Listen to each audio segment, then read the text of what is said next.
Hey guys, tonight we're doing that thing again. Digging into the kind of history nobody asked for, but you secretly love to fall asleep to. We're heading back to a world that's just clawed its way out of a nightmare. The Black Death has finally stopped chewing through the population, and Europe's sitting there like, what now? You, my friend, have survived. No one really knows how. Maybe it was your remote village. Maybe you drank from the right well. Maybe you were just weirdly immune. But here you are, blinking in the grey light of a changed continent surrounded by silence where the familiar used to be. You probably won't survive this next part either, because the world is spiralling through a mess of consequences. But let's be real, you're used to that by now. So before you get comfortable, take a moment to like the video and subscribe, but only if you genuinely enjoy what I do here. And let me know in the comments, what time is it where you are? And what city are you drifting off from tonight?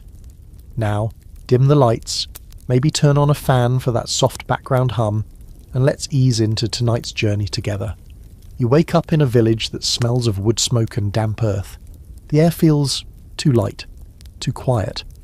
You notice the birds chirping because they're the only ones making any noise. No carts creaking by, no shouting, no market stalls, just empty doorways and a lot of wind. The Black Death, the Great Mortality, the Plague, whatever you want to call it, has burned its way through Europe like a divine forest fire. Somewhere between 1/3 and 1/2 of everyone is gone. You've buried your family, or maybe you didn't. Maybe they disappeared. Maybe you fled and never looked back. Either way, you're alive, and the place you once knew isn't the same. Villages sit abandoned like forgotten board games. Fields that once swayed with golden wheat are waist-deep in weeds. Cattle roam feral. You pass a church and the door's hanging off its hinges. The priest? Long gone. Probably buried in a mass grave on the hillside, or still lying behind the altar, which is covered in dust and candles that burned out months ago. You walk through town and your boots scuff the dirt. You don't see a single child. You don't hear laughter. Instead, there's a cart half-loaded with hay, stopped mid-errand like the driver just vanished in the middle of a sentence. And that's how it is, everywhere you go. It's hard to describe the psychological weight of it all. It's not just grief. It's disorientation. Imagine your phone buzzing every 5 seconds for 2 years with news that someone else is gone. Imagine funerals every day, and then suddenly the buzz stops. The silence is worse. You find a cottage that's unlocked. There's bread mouldy on the table, a doll slumped against the hearth. No one's coming back, so you make a fire, air it out, and call it home. That's just what you do now. The old rules? Gone. The manor lord? Dead. The taxes? Uncollected. It's a reset button for better or worse. And here's a quirky little footnote to this dystopian reset. Many people in remote areas didn't even know the plague had ended. With so many dead and communication broken, it took years in some places to realise the worst had passed. Some folks holed up for so long they missed entire shifts in society. Imagine crawling out of your survival hut in the Alps and finding out not just your town, but your whole feudal system is over. That's the thing. Time itself starts to feel weird. In some places, people just stop counting. Some towns don't even track what year it is anymore. Calendars, records, who kept those and who survived to maintain them? It's all a bit fuzzy, which becomes a serious problem when you're trying to govern, inherit property, or just celebrate something without accidentally doing it on the wrong week. And yet humans adapt like mould on old cheese. Fast. Survivors, like you, start figuring things out. Maybe you team up with others and start a new hamlet. Maybe you head into a city, London, Paris, Florence, to see what's left. There's danger, sure, but also opportunity. For the first time in your life, the social ladder looks climbable. Slippery, yes, but possible. One historical footnote worth mentioning. After the plague, many towns and manors were so depopulated that local leaders started offering incentives to attract new residents. Some gave out free land. Others promised freedom from old labour dues. You could walk into a town and suddenly be its most valuable citizen just because you could use a shovel and weren't actively dying. But this era wasn't all about eerie opportunity. Let's pause for one of those lovely academic debates that historians can't stop poking at. Did the plague really change everything, or was it just a short-term shake-up? Some argue it paved the way for the Renaissance and the collapse of feudalism. Others say, slow down, medieval institutions were already wobbling, and the plague just knocked the teacup off the shelf a little faster. Who's right? You don't care. You're trying to decide if you want to loot a nearby orchard or fix the hole in your thatch roof before it rains again. In this hushed new world, even the animals act differently. Dogs without masters follow you around. Cats multiply. Rats, the original villains of this whole mess, are still thriving, by the way. Some things never change. And here's a haunting little fact for you to tuck under your pillow. In many towns, bells stopped ringing entirely. No one left to ring them. No one left to mourn. Churches became silent tombs, and silence became the new normal. You don't realise how much noise community makes until it's gone, but you're still here, walking, breathing, thinking, maybe even hoping. So you keep going. You don't talk much anymore. Not because you've gone mute or anything, but because, well, who's left to talk to?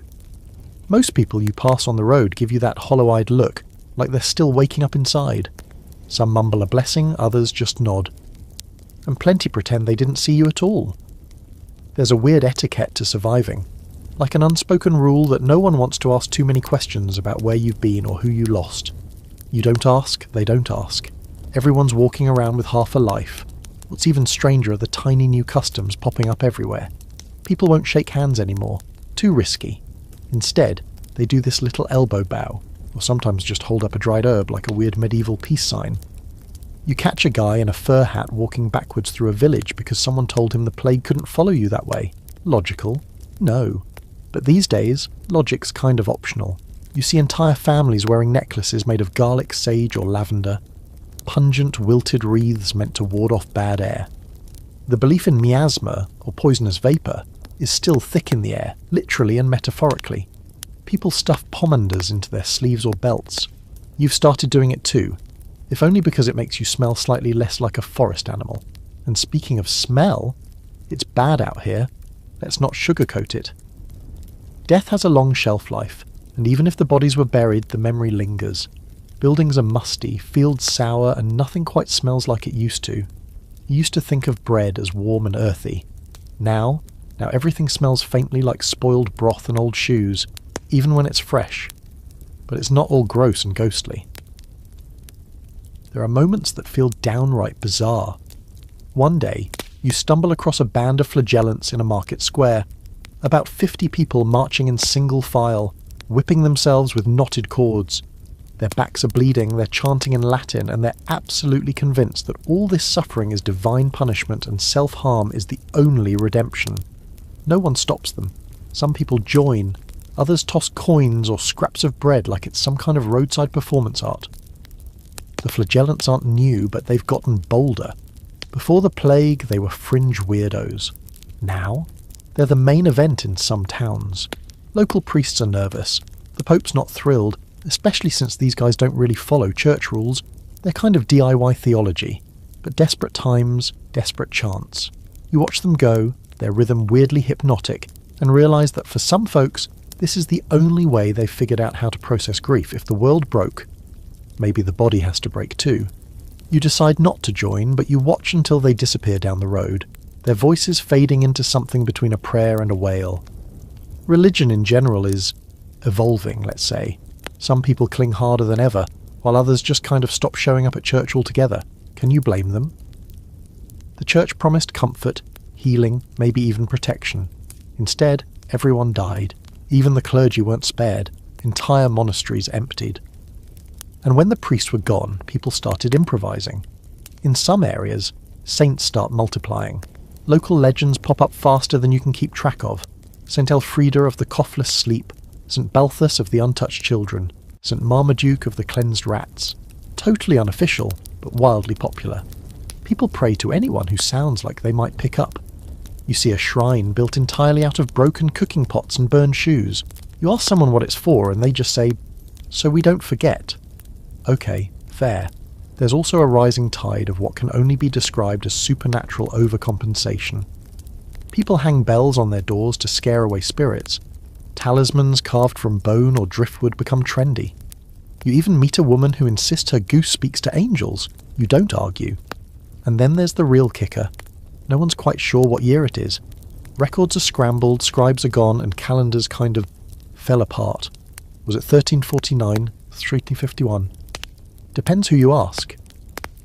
Some people started their own timelines, counting the years since the Great Dying, or using weird seasonal markers like the winter the river froze solid or the spring of the seven-headed calf. Honestly, you kind of enjoy the chaos. Time was always an illusion anyway. But that's not to say it's all madness and mysticism. Slowly, painfully, a new kind of normal begins to creep in. People start rebuilding, not in grand architectural feats, but in tiny practical ways. Someone fixes a well, someone else plants beans, and just like that, life tips forward.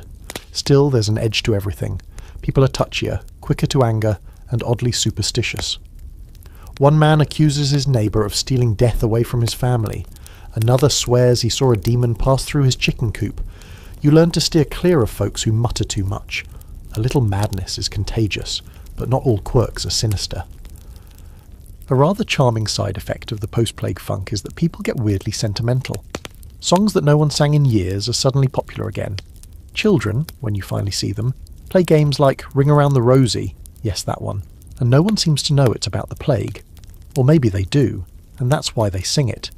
You stop in a village where people tie coloured cloths to a tree, each one a wish or a name of someone lost. You add your own, though you don't write anything on it. You don't need to. The fabric flutters in the breeze like a prayer that doesn't require words. For a brief strange moment you find yourself smiling. It's not happiness exactly, more like recognition. You're not the only one trying to make sense of this half-broken world, and maybe that's enough for now. Here's a fun scholarly debate to close on. Was the post-plague weirdness a temporary psychological response or the beginning of a long cultural shift? Did all the odd rituals, wild beliefs and makeshift saints fade away? Or did they quietly feed into later movements like mysticism, Protestant reform and folk traditions? Honestly. The line between trauma and culture is thin. Paper thin. You're living proof of that. So you keep walking, keep noticing, keep surviving. Even if no one quite knows what day it is.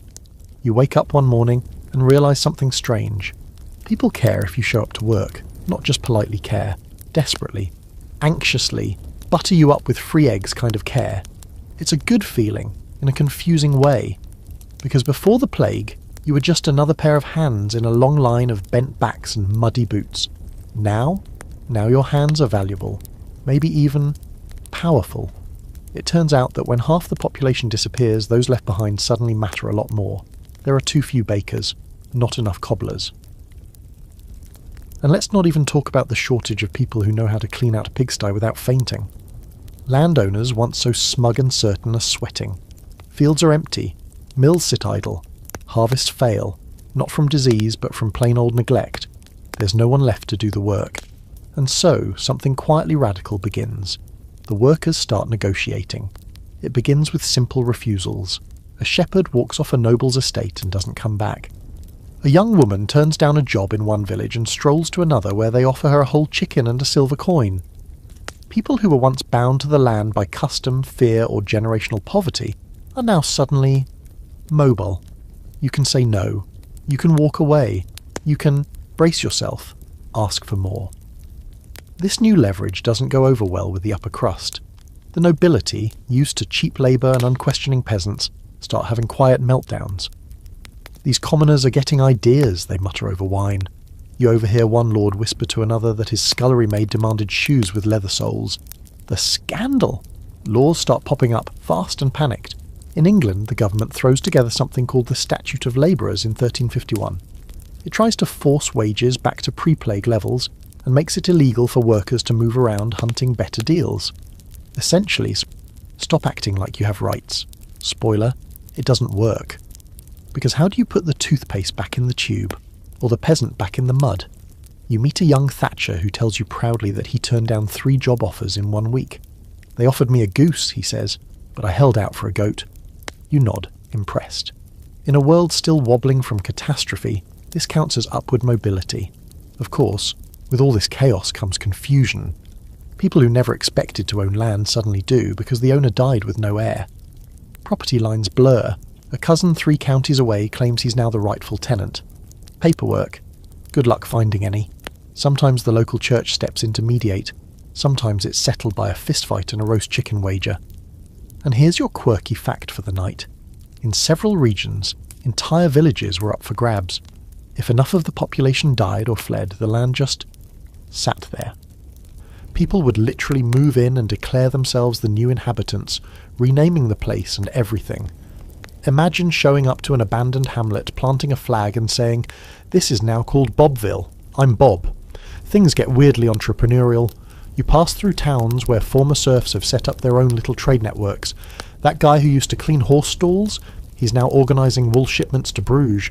The widow who lost her whole family, she's selling pastries out of what used to be a grain barn, and they are phenomenal. There's a kind of rough hope forming, patchy and uneven, but real. But of course, not everyone's thriving.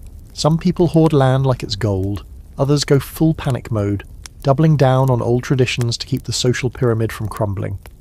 You hear stories of nobles forcing peasants back to work at sword point. Some try to revive the old feudal contracts. "You owe me," they insist. "Your father ploughed my land, and so will you." You? You're not so sure. The world looks different now. Contracts feel like dust. You've seen too much, lost too much, to pretend that things are the same. There's a debate brewing under all this. A slow bubbling academic whisper. Did the plague cause the end of serfdom in Europe, or was it already dying? Some historians say it just sped things up. Others think it gave peasants the first real taste of economic autonomy. Either way, you can feel the tectonic shift under your feet. And just when you think things are settling, the church decides to stick its hand in.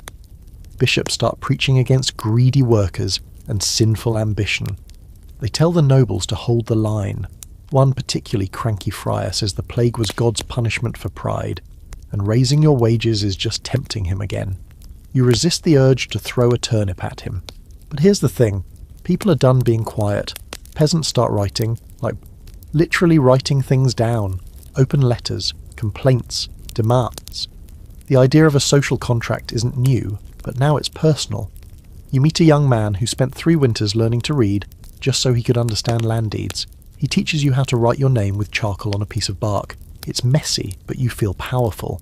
Labour is no longer invisible. It's loud, it's mobile, it's valuable. And so, the world wobbles forward. Not perfectly, not evenly. Some places cling to the old ways for another century.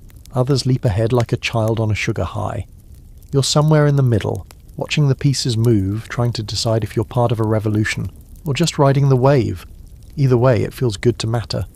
It's been a while since you've seen a lord riding past with banners and a dozen armoured men in tow. They used to be everywhere, strutting through villages like overdressed peacocks, collecting taxes with one hand and blessing babies with the other. Now they're holed up in their crumbling manors, staring at empty ledgers and wondering why no one wants to plough their fields for free anymore. But you do see something else. Land. Just sitting there, waiting, and no one to claim it.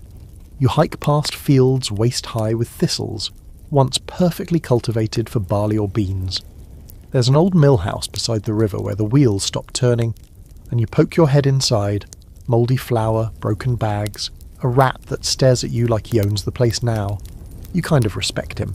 You find abandoned cottages tucked into groves, some still with furniture intact, a kettle on the hearth, blankets folded neatly, like people meant to come back but never did. And here's the wild thing. You can move in. Just pick a spot and stay. No paperwork, no permission. It's not technically legal, but also, who's going to stop you? Squatters become settlers. Strangers become neighbours. You meet a couple who turned a plague-vacant house into a bakery, and they're doing just fine, thank you. She makes bread, he keeps bees, and they've renamed the place Second Chance Hollow. A little dramatic, but you let it slide because their honey is amazing. This kind of land redistribution doesn't happen officially, at least not yet. But unofficially, it's the most widespread real estate shuffle in European history. People just claim what's left. Entire families move into vacant manors. Some poor souls try to restore them to their former grandeur, polishing tapestries, lighting chandeliers, until they realise heating one of those stone beasts in winter is a personal hell. Here's a fun fact. In places like France and England, hundreds of villages disappear entirely during this period. They're known today as lost villages. Archaeologists stumble upon their remnants centuries later. Stone foundations, tools, sometimes even half-dug graves, like postcards from a civilization that just evaporated. And this triggers a bigger shift. one you feel more than understand. The idea of who owns land starts to unravel. Before, it was passed down through noble bloodlines tangled in titles and feudal loyalty. Now, it's often claimed by whoever's left standing. That's unsettling for the aristocracy. They keep sending out messengers and scribes, trying to reassert control, but it's hard to enforce a title when your vassals have either died or moved on to better farmland. You overhear a conversation between two former tenants, now co-owners of what used to be a noble's vineyard. One says, "It's not stealing if there's no one left to own it." The other shrugs and replies, "It's not owning if you didn't survive." Philosophical and practical. You like these people. But the legal messiness doesn't stop at squatting. Heirs start crawling out of the woodwork. Some legitimate, some creatively imagined. You meet a man who claims to be the fifth cousin of a dead baron, armed with a half-burned letter and a lot of confidence. You're not sure if he's a fraud or just optimistic. This land scramble also creates a new type of person, the mobile labourer with options. You're not tied down anymore. You stay where the land is good, the people tolerable, and the food doesn't taste like moss and regret. And when it isn't, you leave. Here's where things get spicy. Local lords and city councils start offering incentives for people like you to settle down. Free land, lower taxes, sometimes even seed to plant or a cow to get you started. Town charters get rewritten to attract newcomers.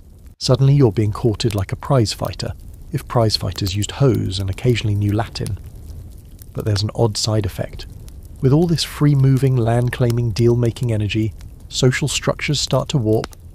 In some areas, you get this weird hybrid class. Not quite peasants, not quite nobility.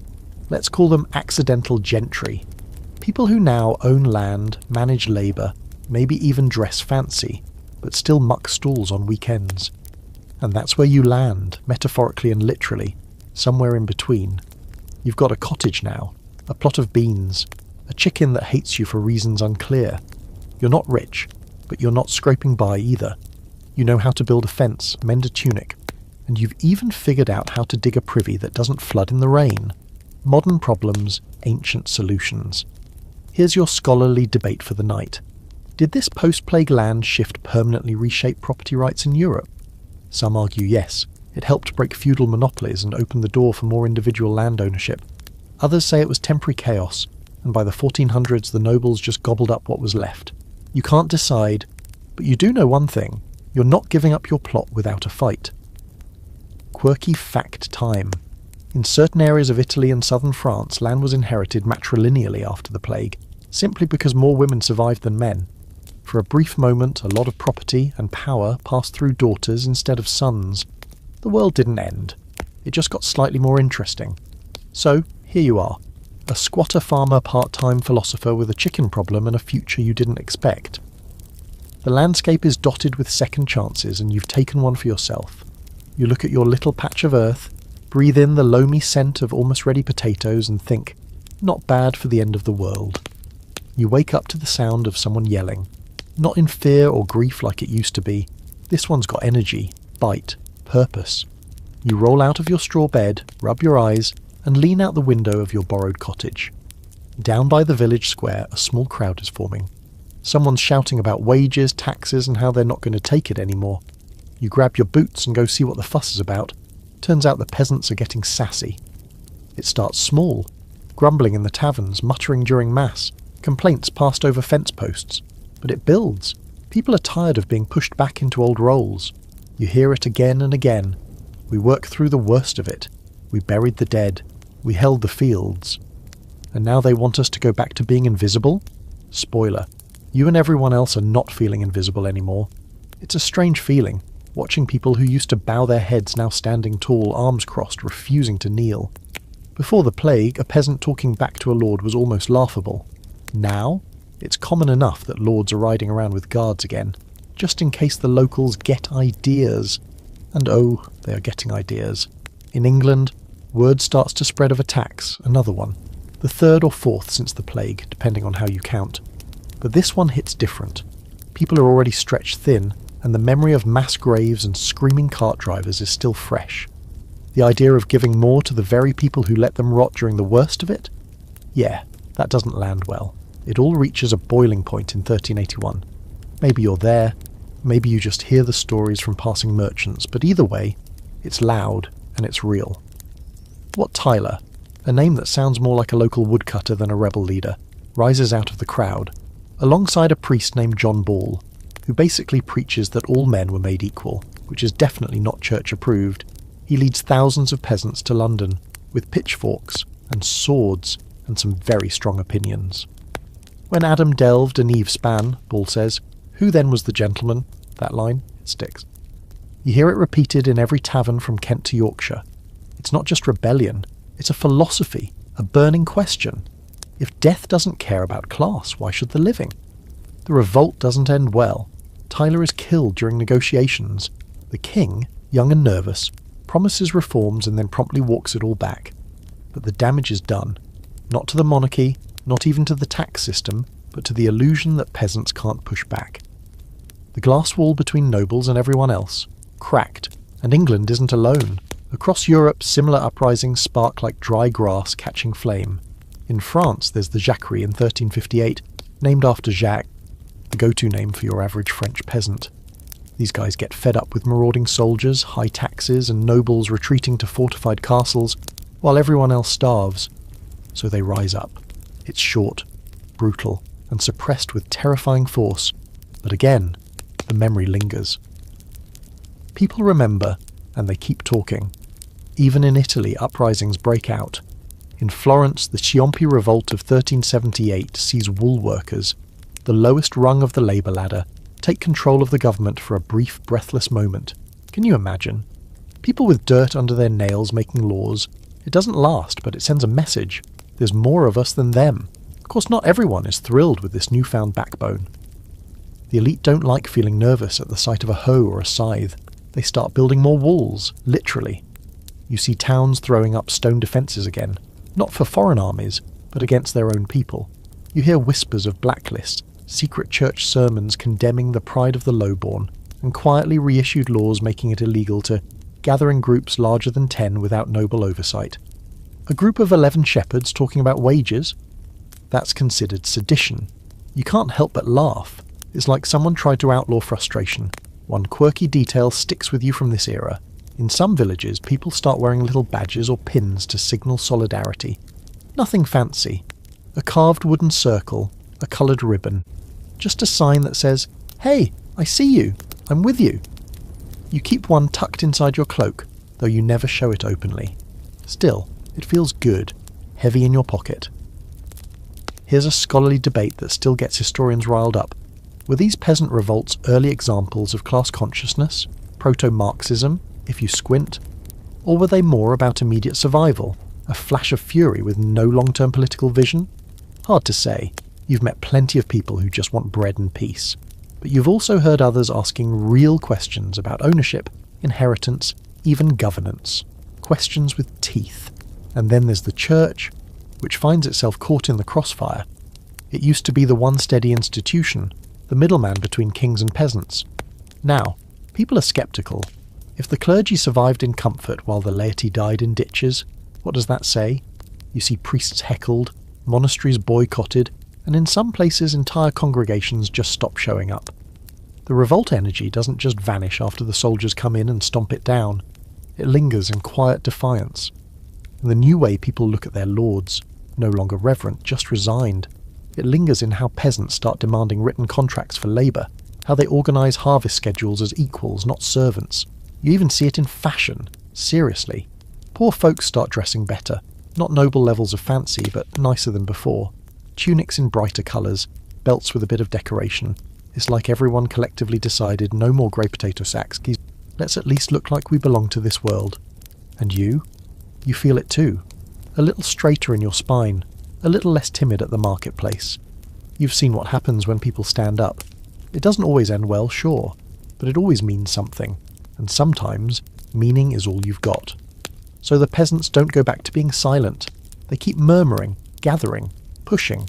And over time, those murmurs will turn into demands, and those demands will shape kingdoms. But for now, you head back to your cottage, pass by your neighbour's goat, still hateful, and light your evening fire. The world is shifting, not in a rush, but like a hilltop after a rainstorm, slow, cracking, unstoppable, and you're standing right in the middle of it. is getting harder to ignore them. The drums, the chanting, the rhythmic slap of bloodied ropes against human backs. Yeah, the flagellants are back in town. Again. You're on your way to trade onions for a new pair of boots, and there they are, parading straight down the main road like medieval flash mob performance artists. Except instead of interpretive dance, it's self-harm and apocalyptic monologues. They come in barefoot, shirtless, and smeared with dirt. Some wear white robes with red crosses, others look like they haven't changed clothes since the plague first hit. They carry banners, sing haunting hymns, and whip themselves in synchronized arcs. Each strike a sharp reminder that religion can get very theatrical when people feel helpless. And honestly, you kind of get it. They're not just out here for the spectacle. The world went sideways, and these folks are just trying to make sense of it the only way they know how, by blaming sin and beating it out of themselves. They believe the plague was God's punishment for humanity's wickedness, and now they're offering their pain as a sacrifice. It's part repentance, part performance, part group therapy. Very loud group therapy. You spot a few villagers watching them from behind doorways, eyes wide and unmoving. Others kneel as the procession passes, not out of piety, but maybe a quiet hope that the spectacle might somehow help, that maybe all this pain will appease whatever cosmic force keeps turning everything into a dumpster fire. Of course, not everyone's buying it. The local priest peeks out from his chapel window, looking about ready to fake an illness just to avoid confrontation. The flagellants aren't exactly popular with church leadership. They act outside the church's control, they preach their own sermons, and they attract huge crowds. That makes them dangerous, and not just to themselves. You overhear one of the robed men shouting something about the Pope being a fraud, the end times being near, and the earth bleeding through its skin. It's all very dramatic, but it lands differently now that people are traumatized, confused, and trying to rebuild. Fear listens more carefully after a crisis.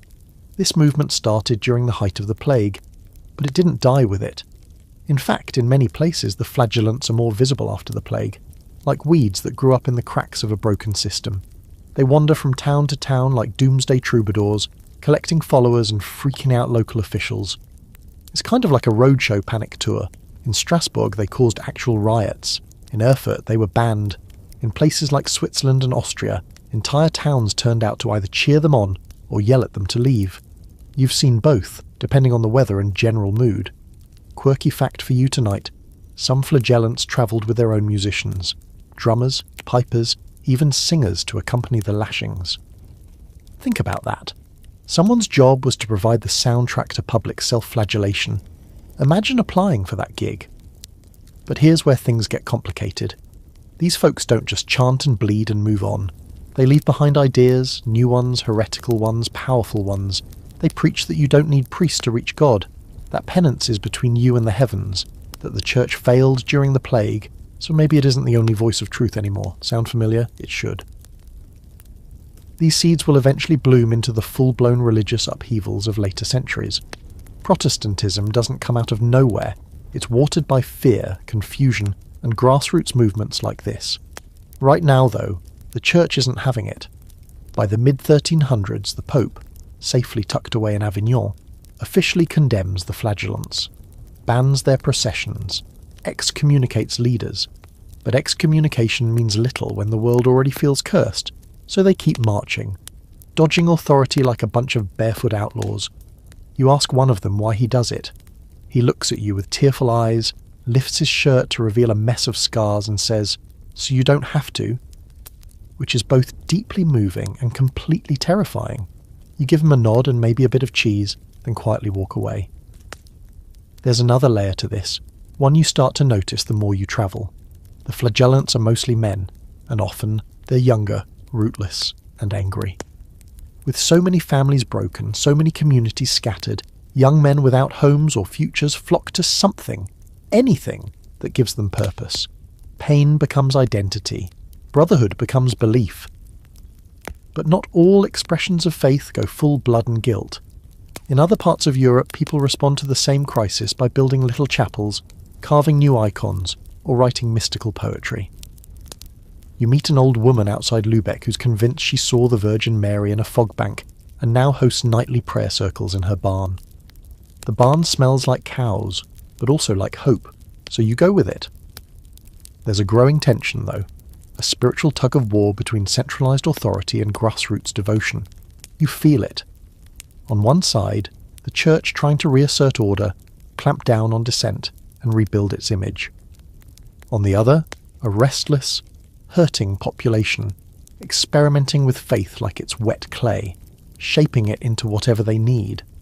Here's a scholarly debate to lull you further into a half-dream state. Were the flagellants just a fringe reaction to trauma, or were they an early form of popular resistance against ecclesiastical authority? Some argue they were proto-reformers. Others think they were more like spiritual shock absorbers, channeling fear into performance to prevent actual revolt. Either way, you're living through a time when pain becomes public, faith becomes flexible, and belief becomes deeply personal. You walk back from town that night under a swollen moon, still hearing the echo of chanting in your ears. You pass by the village shrine, a new one carved from salvaged church pews, and light a candle without even thinking. No priest, no choir, just you and the flicker of light against the darkness. The flagellants may pass, but the questions they raise linger like smoke. Who holds truth? Who owns redemption?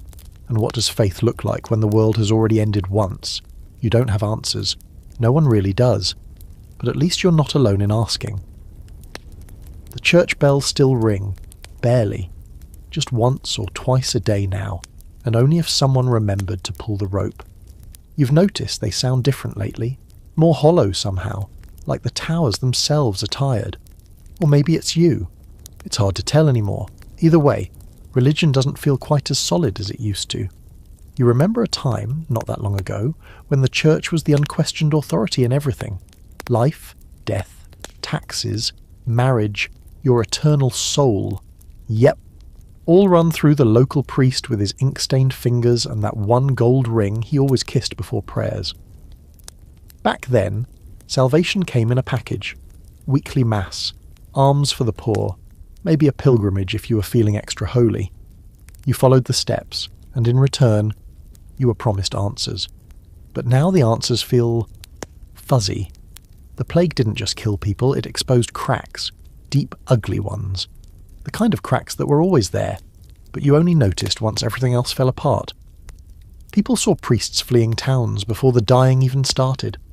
Monks locking their doors, bishops hoarding food while entire villages starved. And then, worst of all, the plague came anyway. All the prayers, all the indulgences, all the holy relics, none of it stopped the bleeding. So faith is still here, but it's shifting. Quietly, awkwardly, like a man trying to sit on a chair that might not be there. You pass by a church one morning and notice it's half empty during service. The priest drones on about obedience and humility, but most people are just staring at the floor. A few whisper to each other. One old woman straight up falls asleep, which would have been scandalous a few years ago. Now it's just Tuesday. But the weirdest part is this. The void left behind by the fading authority of the church. It's not empty. It's being filled. Not all at once, and not in any organised way, but still, filled. You see little signs of it everywhere. Shrines sprouting up outside town boundaries. People wearing amulets that aren't quite Christian, but not exactly pagan either.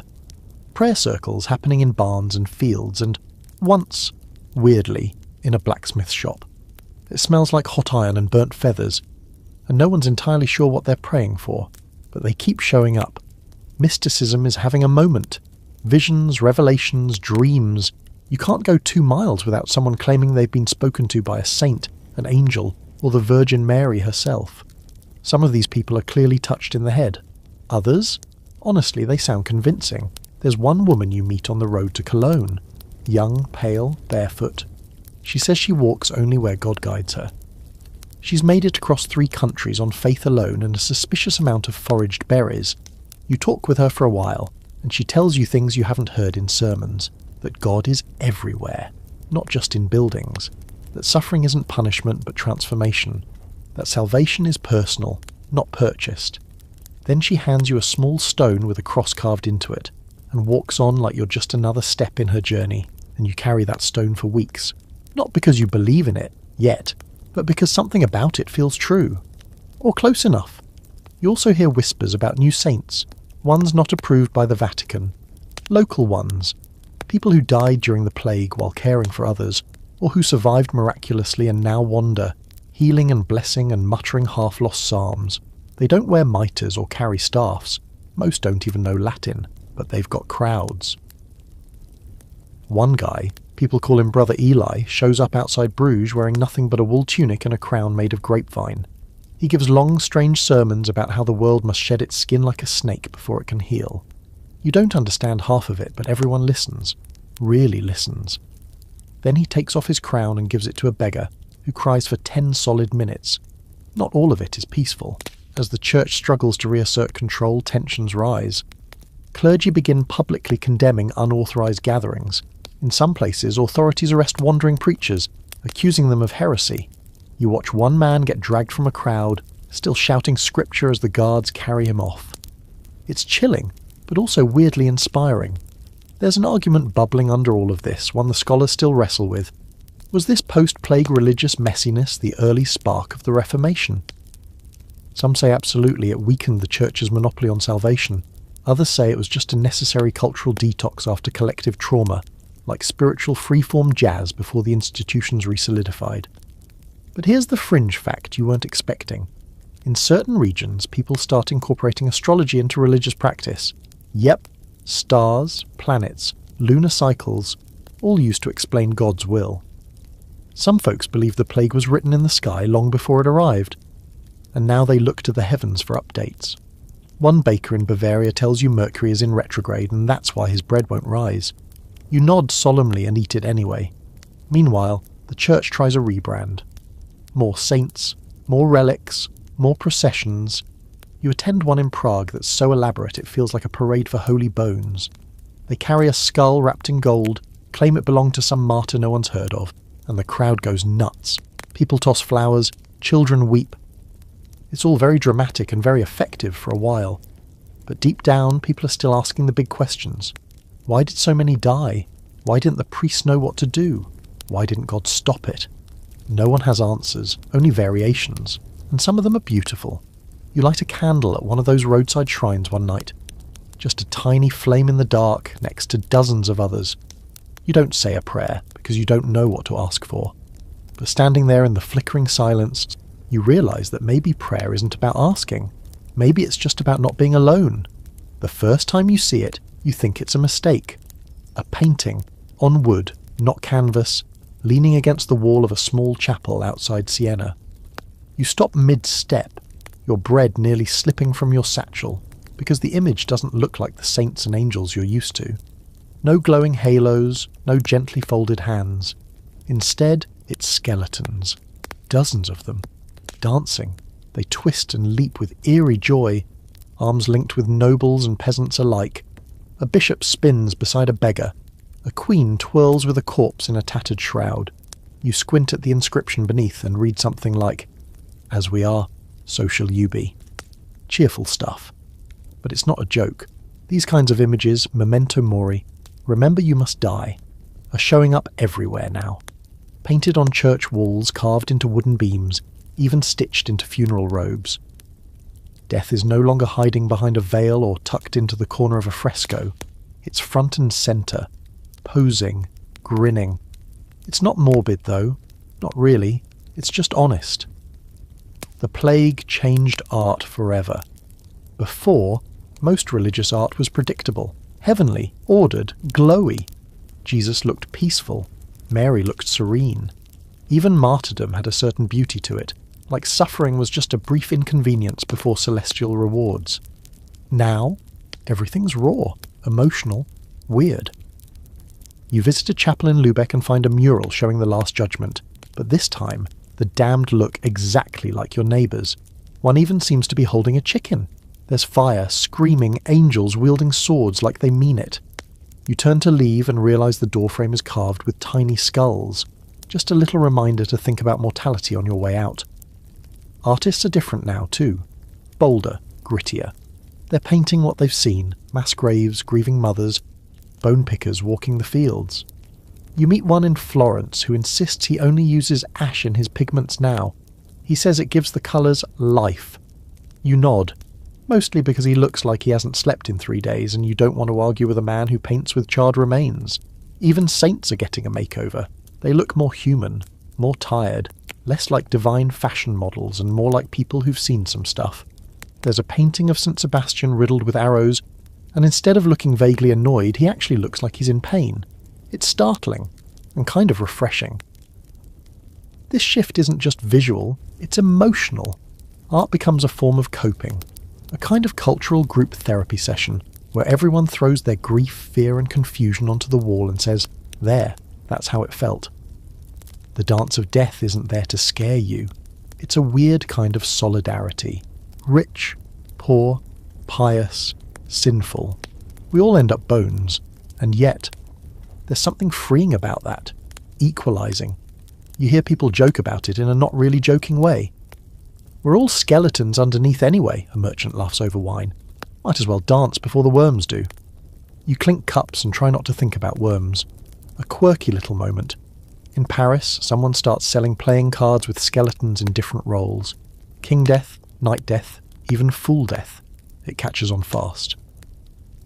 Before long, half the taverns you pass are filled with people playing Bones and Thrones like it's a national sport. Morbid, yes, but also kind of fun. Theatre changes too. Performances go darker. Morality plays become popular. Little dramas where personified virtues and sins fight over the soul of an everyman character.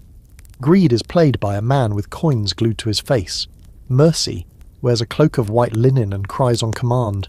The audiences love it, especially when death appears in the final act, dragging the hero away no matter what he chose. Not a subtle metaphor. You start to realise that post-plague culture isn't obsessed with death so much as redefining it. Before, death was an event that happened at the edge of life. Now it's woven into daily existence. People keep skull charms on necklaces. Some wear black even outside mourning periods. You meet a woman who embroiders tiny coffins into the hem of her apron. Just to keep perspective, she says with a shrug. Here's where the scholarly debate creeps in. Was this explosion of macabre art and symbolism a sign of mass trauma? Or was it just people being practical? Did the plague warp European aesthetics? Or did it finally rip off the polite mask that was hiding the truth all along? You've got your own theory. Maybe it's both. Maybe when the world breaks, you stop pretending it was ever tidy to begin with. Maybe the skeletons were always dancing. We just finally opened our eyes. You see it in children's drawings too. Charcoal scribbles of hooded figures, grinning skulls with flowers, people holding hands with angels. One child draws a picture of his family as ghosts, floating above a house that looks suspiciously like yours. He smiles when he shows it to you. You try to smile back. But it's not all death and dread. New forms of beauty emerge too. There's a kind of soft melancholy to the music now. More minor keys, more aching melodies. People sing songs that sound like lullabies and eulogies at once. You hear one in a market, a tune about a lover who died in spring and returned as a swallow. It stays in your head for weeks. And the art that isn't about death? It's about survival, about quiet moments. A mother brushing a child's hair, a man feeding geese in the snow, a woman lighting a lantern with no one else around. These images feel just as powerful as the skeletons because they whisper, "See? We're still here." One more odd fact for your bedtime collection. Tomb sculptures start changing. Instead of idealised images of the dead in youth or prayer, people start commissioning transy effigies, stone carvings of their own decaying bodies, bones, worms, sagging skin, literal death masks. It's both horrifying and incredibly honest. One nobleman apparently requested he be shown as he will be 1 year after burial. Bold choice. But there's beauty in that too. A kind of dignity in refusing to lie about where this all ends, and maybe strangely a comfort. So tonight, as you lie down on your straw-stuffed mattress and stare at the shadows on your wall, you think about those dancing skeletons, not as a threat but a reminder that you're part of the dance too, still moving, still breathing, still here, and maybe that's the most beautiful thing of all. You used to avoid graveyards. Most people did. They were quiet places for funerals, not for lingering. But now they've become oddly social. People walk through them in the evenings like parks. They sit on mossy stones, light candles, even leave letters. It's not morbid, it's therapeutic. In a world where half the population vanished, people are finding new ways to live with death instead of hiding from it. It's not about fear anymore, it's about remembering and planning. Death is trendy now, in the strangest possible way. Not in a depressing woe is me sense, but in a very practical, mildly theatrical kind of way. You know people who are planning their funerals with more flair than a royal wedding.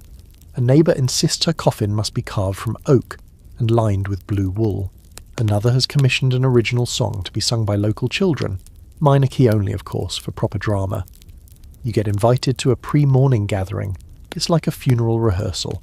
The guest of honour is still alive, sipping cider in a fur-trimmed cloak while everyone shares what they'll say when she's gone. She claps, she cries, she critiques. "A little more feeling, please," she tells one nephew who flubs his tribute. Honestly, it's kind of brilliant. The way people think about dying has changed entirely. Before the plague, it was something that happened out of sight, handled by priests and family, kept under the surface like a bad smell. Now, it's part of dinner conversation. People talk openly about where they want to be buried, what they want to wear, whether they'd prefer to go in their sleep or in the middle of a dramatic rainstorm. One man says he wants to die mid-sentence while telling a joke. You respect that. And it's not just the wealthy making these plans. Poor folks are doing it too. They may not afford silk-lined coffins, but they carve their own markers or pick a special rock to serve as a headstone. Some start building their graves in advance. Little plots marked with their name and a short phrase like, "not yet," or "soonish." It's dark humour, sure, but it's also control. A way to say, "I've seen what death can do. I'm not scared of it anymore. I'm ready when I'm ready." Here's a quirky little tradition you stumble upon. The Ars Moriendi, the art of dying. It's a set of guides being copied and passed around, especially among the middle class. Illustrated books that tell you how to die well. Literally, how to confess, how to say goodbye, how to accept your fate with grace and minimal drama, or maximum drama if that's your style. Some versions even include little woodcut comics showing the dying man resisting demons at his bedside. It's like a spiritual instruction manual meets a medieval graphic novel, and you know what? People actually read them. In a time where half the world feels like it's just barely holding together, having a script for the end brings a strange kind of peace. But not everyone wants peace. Some want legacy. You start to notice an uptick in tombs, not just graves, but full-on statements, marble slabs, stained glass panels, carvings that show the deceased looking noble and serene, sometimes even mid-prayer, as if they just paused for eternity.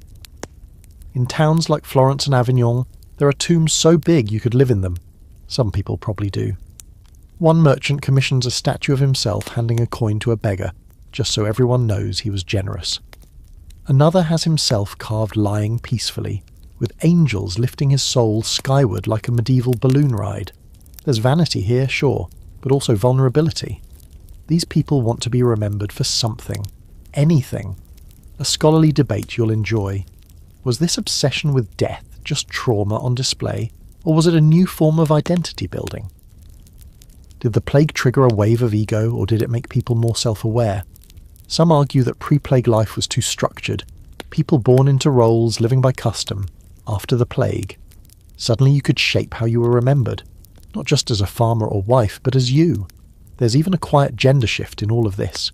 Women start appearing more often in memorial art, not just as grieving widows or anonymous saints, but as thinkers, healers, mothers, workers. Some are shown reading, or holding tools, or sitting on thrones beside their husbands.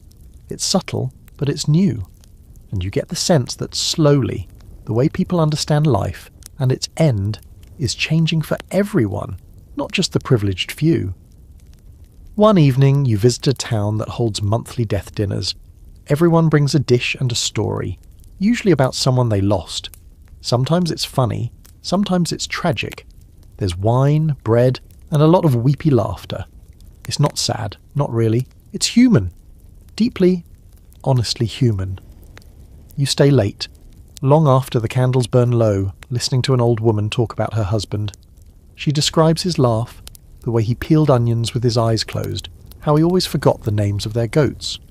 "I don't want to forget," she says, "and I don't want him to be forgotten either."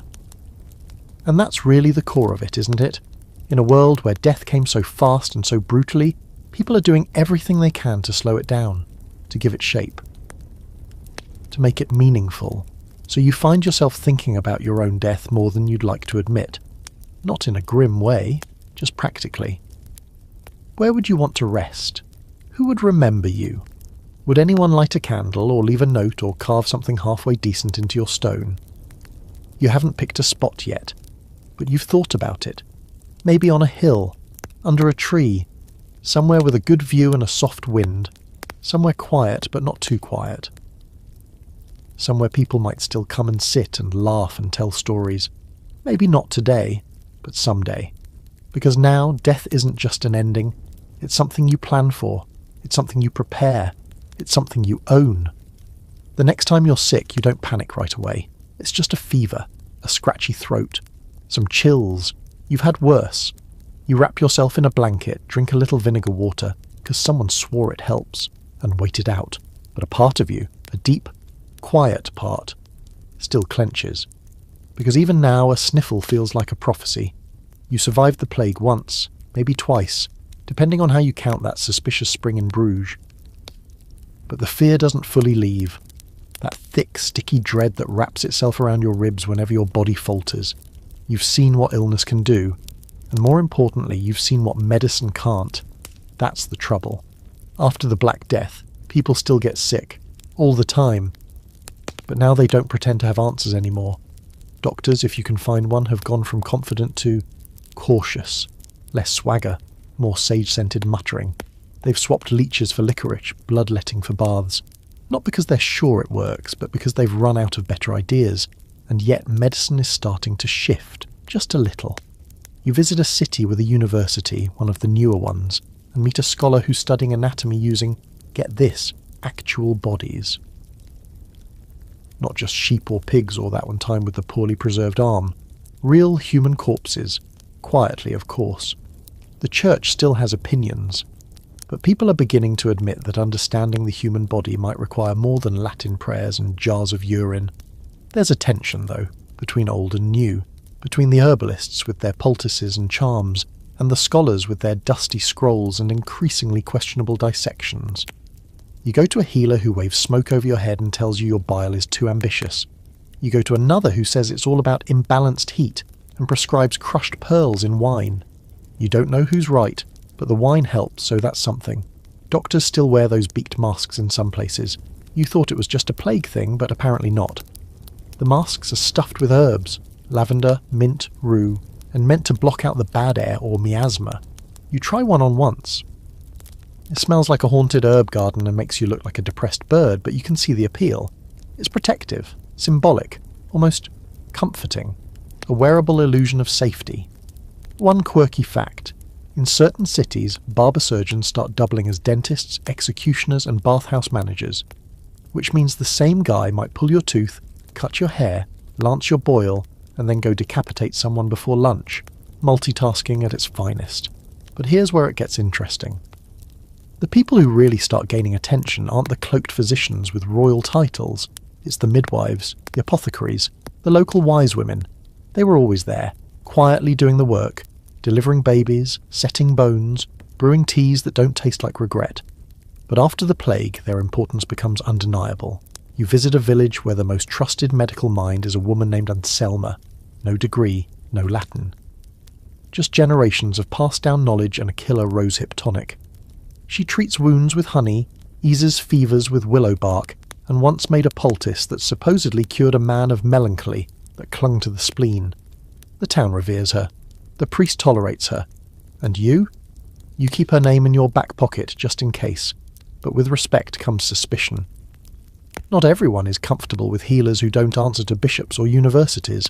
Whispered accusations rise. She talks to spirits. She owns too many cats. She cured old Jacob's limp, unnaturally fast. You can see where this is going. Healing and heresy walk a dangerously thin line.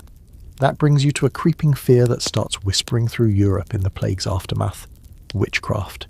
People are desperate for explanations. Why did some live and others die? Why did this town survive while that one vanished? When answers are scarce, blame is convenient, and often that blame falls on women. Especially the ones with too much knowledge, too much independence, or just a slightly unnerving smile. The church begins codifying what counts as sorcery. You hear murmurs of inquisitions, of trials, not full-scale hysteria, yet, but the groundwork is being laid. You pass through a village where someone was burned for hexing the cattle. The cows looked perfectly fine to you, maybe just moody. There's a scholarly debate smouldering underneath all this. Did the plague catalyse the rise of medical empiricism, or did it push people deeper into superstition? The answer, frustratingly, seems to be both. For every healer experimenting with herbs, there's a priest burying a statue to ward off disease. For every scholar dissecting bodies, there's a town praying over a well to make it holy again. And you? You learn to balance between both worlds. Little sage for the fever, a little prayer just in case. You keep a sprig of rosemary above your door not because it's proven to do anything, but because it makes you feel better. Sometimes that's enough. Hospitals are changing too. Not the grand sterile ones we know today, but modest buildings where the sick are tended with something approaching organisation. Some are run by religious orders, others by cities trying to prevent the next outbreak. They're still more about comfort than cure. But hey, fresh sheets and hot soup go a long way. One night you help carry a fevered boy to the town infirmary. The nurse, an elderly monk with shaky hands, thanks you and offers you a chunk of dried apple. "We're better than we were," he says, eyes tired but kind. "Still don't know what we're doing, but we're trying." And that's really the story of medicine now. Less confident, more curious, still full of wild guesses, but with a growing awareness that maybe, just maybe, the body is a puzzle worth solving, not a punishment to endure. You get better, by the way. The fever passes. Whether it was the herbs or the prayers or the wine, no one can say, but the next time someone sneezes nearby, you still hold your breath, just for a second. It sneaks in quietly, almost as if it's embarrassed to show up right now. The world's still bruised, limping through grief. And suddenly someone starts carving a statue, not of a skeleton or a saint, but of a naked man standing in perfect balance, arms outstretched like he's measuring the world. And for the first time in a long time, people pause not to mourn, but to wonder. They call it Renaissance. You don't know the word yet. It hasn't officially arrived in your vocabulary, but you can feel it. Something is stirring. People are digging up old books, copying ancient texts, quoting long-dead philosophers who had names like Cicero and Galen and didn't know anything about fleas or feudalism. It's like someone pulled back a dusty curtain and remembered that humans can think. You notice it first in Florence. That city hums with a different kind of energy. There's still the usual medieval chaos, muddy roads, questionable meat pies, the odd shouting match between merchants. But now there's art in the corners. Chalk sketches on walls, poetry pinned to trees. A boy reciting verses in Latin while juggling oranges. You blink, and suddenly you're surrounded by colour, movement, and ideas that aren't entirely about doom. You hear talk of a man named Petrarch, someone who wrote letters to dead Romans and claimed it wasn't madness, it was admiration. People laugh, but they also copy him. Suddenly everyone wants to rediscover the wisdom of the ancients. The phrase "back to the sources" gets tossed around like breadcrumbs. Monks start unrolling old scrolls, brushing off the dust and realising, hey, some of this is actually brilliant. Universities become curious again, less obsessed with proving how many angels can dance on a pinhead, and more interested in how the human body actually works. People are reading, not just theology but logic, medicine, architecture, astronomy. You see a young man scribbling notes about how birds fly, and wondering if humans might one day do the same. You don't have the heart to tell him no. That's the quirky thing about this moment in history. It isn't loud. It doesn't announce itself with banners and horns. It shows up in curious questions, in notebooks, in lines of poetry slipped into love letters. It grows slowly in the minds of scholars, artists, and yes, even traders and bakers who suddenly want their children to learn Greek. And art. Oh, art is changing. You pass through a cathedral being repaired and notice something off. One of the stained glass panels doesn't show a saint, it shows a merchant, holding a ledger, kneeling sure but definitely proud. He paid for the window, and now he wants to be in the window. Vanity? Maybe. But also a subtle declaration. I matter. My work matters. More and more portraits begin to show up. Real ones. Not just idealised saints with glowing foreheads, but actual people with crooked noses, wrinkled foreheads, and uncertain smiles. People want to be remembered as they are, not as how they're supposed to look in heaven. One day you stumble across a painting in a small Florentine workshop. A Madonna, yes, but she's warm, real. She has curves, softness, and her eyes follow you, not like judgment, but like understanding. There's a baby on her lap who actually looks like a baby, not a tiny adult. It hits you in the gut. You stand there too long. The artist offers you bread. You accept. You hear names whispered like spells: Giotto, Masaccio, Brunelleschi. Men turning walls into windows to the soul. And women too, though their names don't travel as far. Nuns painting illuminated manuscripts in convents.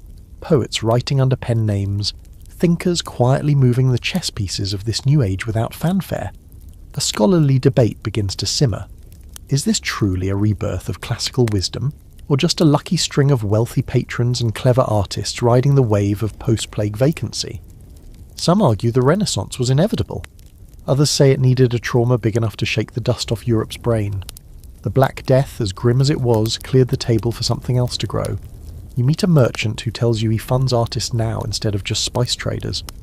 One feeds the body, the other feeds the soul, he says with a grin, chewing almonds like a philosopher.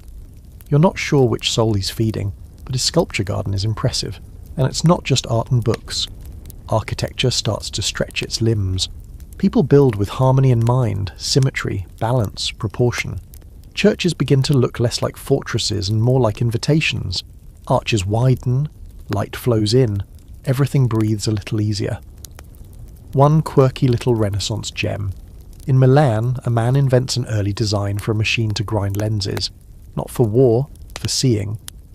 He dreams of tiny glass circles that can help the aging read longer. You try on a pair, they don't work yet. But you smile anyway. The idea is beautiful. There's danger too, of course. Not everyone likes this new wave of thinking. Some clergy call it arrogance. Humanism, they sneer, as if focusing on human beings is inherently suspicious. And honestly, they're not wrong to worry. Once people start questioning one thing, like whether saints have to be thin and floaty, they start questioning everything. But you don't see rebellion in it. You see curiosity. A quiet, relentless hunger to understand more. To create more. To be more than just survivors. You pass a school one afternoon and hear children reciting lines from Ovid. Badly.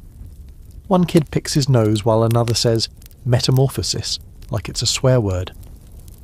But still, you pause and listen. A century ago, that would have been unthinkable. Now, it's just Tuesday. You may not live long enough to see the Renaissance in full bloom. It will take generations to fully unfold. But tonight, you sit beneath a sky that people are beginning to map with accuracy instead of mythology. You hold a book copied by candlelight. You eat food made with thought, not just survival. And for the first time in a long while, you don't think only of death. You think of what comes after. There's a saying you hear tossed around the marketplace in Florence. All roads lead to rivalry. Okay, maybe you made that one up, but the sentiment stands. Because the Renaissance isn't just some peaceful rebirth full of soft lighting and Greek scrolls. It's also a full-blown political soap opera, and you're now living in the messiest, most backstabbing reality show medieval Europe has to offer. The rise of the Italian city-states. You've wandered your way into a world that runs on coin, cunning, and really well-tailored tunics. Florence, Venice, Milan, Genoa, and a handful of others. They're not just cities, they're entities, brimming with wealth, ambition, and so much dramatic tension it might as well come with a soundtrack.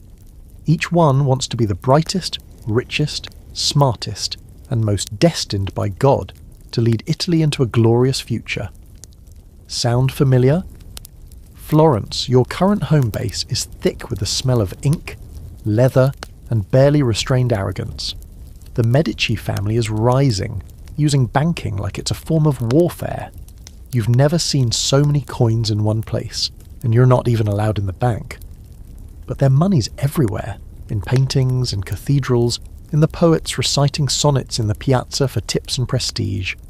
The Medici don't rule officially, of course. Florence is still a republic, but everyone knows who's really pulling the strings. Cosimo de' Medici walks through the square like a man who owns both the scenery and the lighting. And in many ways he does. Milan's different. Colder. More steel.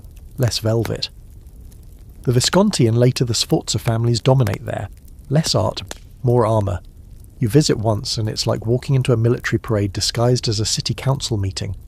People speak in short sentences and stare too long. You don't stay. Venice, on the other hand, feels like a fever dream.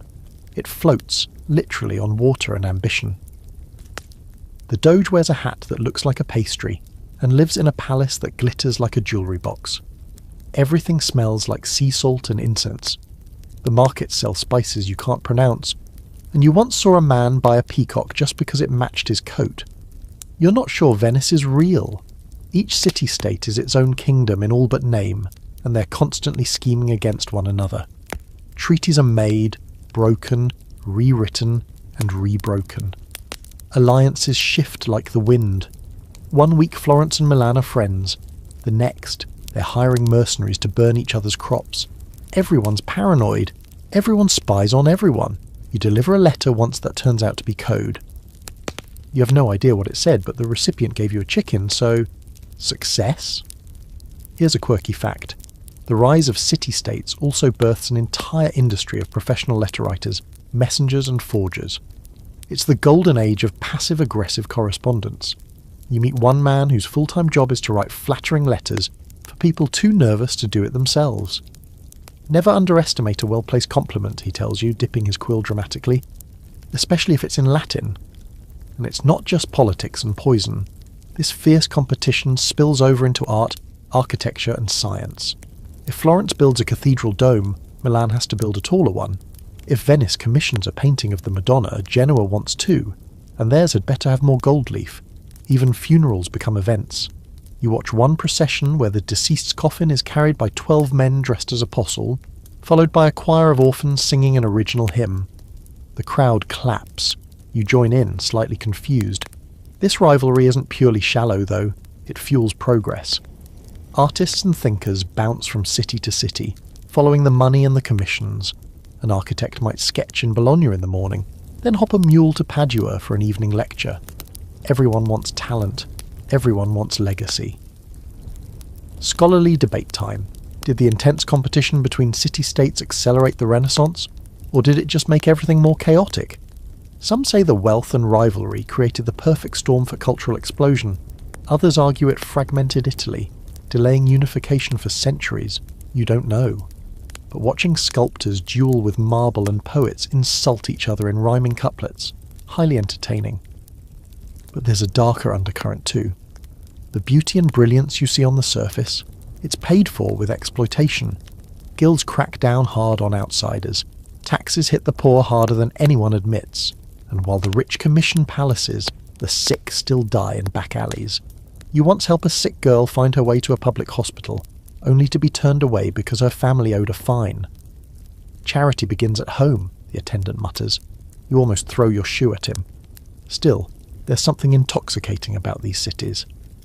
You can feel the ideas moving through the air like perfume. People debate Plato over breakfast.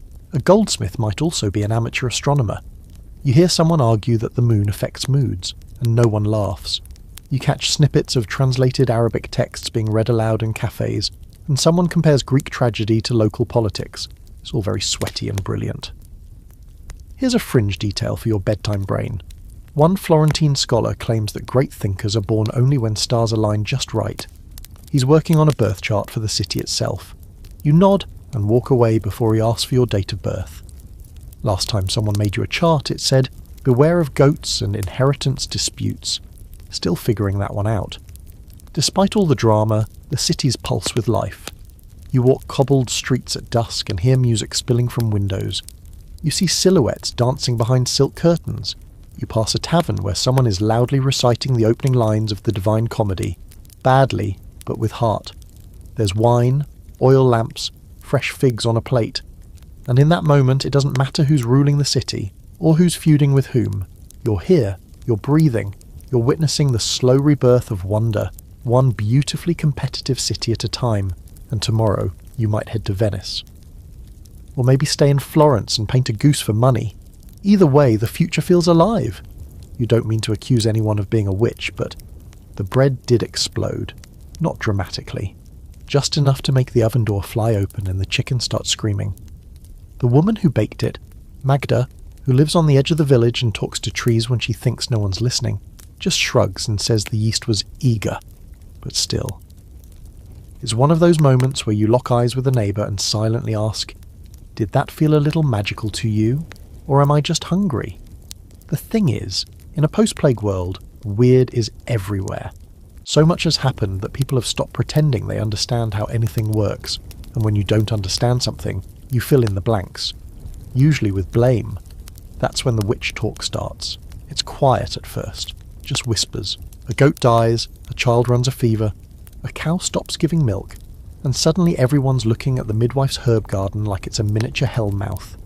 You hear murmurs of unnatural knowledge, evil eye, and the ever-suspicious phrase, she doesn't go to church enough. Never mind that the church smells like mildew and disappointment. You hear the first serious accusation 2 towns over. A widow, known for her salves and late-night walks, is brought before the magistrate after someone claims her soup caused hallucinations. You've had her soup. It does taste a bit like regret and rosemary, but hardly demonic. Still, fear makes a good leash, and people are tightening the loop. What's wild is that witchcraft wasn't really the biggest deal before. Sure, people believed in curses and spells, but it wasn't an organised fear. It was more folklore, more bedtime story territory. But after the plague, suddenly people need reasons, tangible villains, someone to blame for the chaos they barely survived, because otherwise, they're forced to accept that death can just happen, and nobody wants that kind of freedom. Here's your quirky fact. In several places, people actually blamed the plague on witches long after it was over. They claimed that certain women, usually poor, unmarried, and just a little too self-reliant, had cast spells to poison wells or summon pestilence. Never mind that they drank from those same wells. Logic is rarely invited to these conversations, and the accusations don't follow rules. One woman is accused because her garden grew too well, another because she healed someone who wasn't supposed to recover. One poor soul gets dragged in for looking smug after a neighbour's roof collapsed. You'd think that after all this suffering people would be more compassionate. But no. Grief often masquerades as rage, and now it's got a new costume. You pass through a town holding its first witch trial. It's painfully theatrical. The accused is bound and brought to the square. A priest waves incense. Someone reads a list of crimes that include talking to a crow and knowing the weather too early. You stand in the back, nauseous. Not because of the accusations, but because people seem to enjoy it. There's a performance element, a chance to feel righteous in a world that still feels wrong. Here's the scholarly debate. Were witch hunts really about belief, or were they about control? Some argue they were tools for reinforcing social norms, especially against women who stepped out of line. Others think it was mass hysteria, trauma leaking out sideways through superstition. You've seen enough to know it's probably both. People are scared, angry, and desperate to be right about something. And the church, of course, begins formalising things. Manuals appear. Inquisitors arrive. Someone writes a guidebook on how to identify a witch, complete with questions like, have you danced naked beneath the moon? And, do cats follow you for no reason? By those standards, half your village is suspect, including you. That cat's been hanging around for weeks and you definitely danced near a pond once. It was hot and you were bored. In Germany, France, Switzerland, the fear spreads like smoke. Trials begin, then burnings, executions become public spectacles. You watch one from a hilltop far away and swear you can smell the ash. You try not to think about it, but it follows you, sticks in your clothes, lives in the back of your throat. But here's the part that truly rattles you. Most of the accused are just ordinary.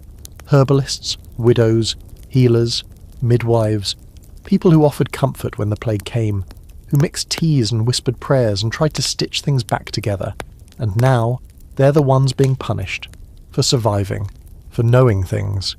You meet a woman named Aldegund, grey-haired and sharp-eyed. She helps you with a twisted ankle, then tells you to watch your step. They've started counting the women who read, she says, and they don't like it when we get too many. You ask if she's scared. She nods, but then she smiles and hands you a charm made of rowan and thread. Just in case, she says. You carry it in your pocket for weeks. Not everyone joins the hysteria. Some towns refuse to accuse. Others hide those who've been targeted. Quiet acts of rebellion. A village in Bohemia takes in 3 accused women and pretends not to know where they went. The local priest turns a blind eye. A merchant spreads a rumour that the Inquisitor has lice, just to buy them time. You don't forget that. Here's something fringe but fascinating. Some areas begin to associate witches not just with evil, but with ancient knowledge, pre-Christian, earth-based, feminine, a whisper of something older than cathedrals and confessionals. You find a book hidden in an apothecary's cellar, hand-copied, worn at the edges, full of symbols, herbal recipes and lunar calendars. You're not sure what it is, but you take notes. The world feels like it's tipping. People want control and they're tightening their grip. But with every trial, every burning, every whispered accusation, they're also forcing more people to question, to wonder, to resist, quietly, carefully. And you keep walking that line between belief and doubt, between silence and song, between the fire and the forest, because you've seen what happens when fear takes the wheel, and you're not letting it drive. You hear about it before you see it. A kind of buzz. Not the insect kind, but the human kind. Like bees made of gossip and ambition. People speaking quickly, eyes bright, hands waving around as if their thoughts are too big to stay contained. It starts with a rumour. A machine that can make books faster than any scribe. You blink. Books? Fast? That's like saying bread that bakes itself. Sounds impossible. Sounds dangerous. And then one day, you actually see it. You're in Mainz, a city that smells like ink and wet stone, and there's a workshop tucked between a candle maker and a place that sells nothing but bells. Inside is a man named Johannes Gutenberg, looking more like a blacksmith than a scholar, surrounded by gears, wooden frames, metal letters, and sheets of smudged parchment. He calls it a press, a printing press, and it doesn't look like much. But then you watch it work. Piece by piece, he assembles words, not written, but stamped. Line by line, page by page, he presses them into paper with a mechanical sigh and the weight of potential history. What would take a scribe a month, this contraption does in a day, and with fewer spelling errors. Your mouth actually goes dry. The idea is so simple it's offensive. Movable type, reusable letters, ink, pressure. And just like that, books can multiply like rabbits after spring rain. The scribes are already sharpening their quills in protest, but the change is happening too fast. This thing's not just a machine, it's a spark, and sparks spread. Within a few years, presses are popping up in other cities, Cologne, Strasbourg, Venice. Books that once cost a year's wages are suddenly accessible to bakers, brewers, and even a curious shepherd if he's got a few coins and decent eyesight.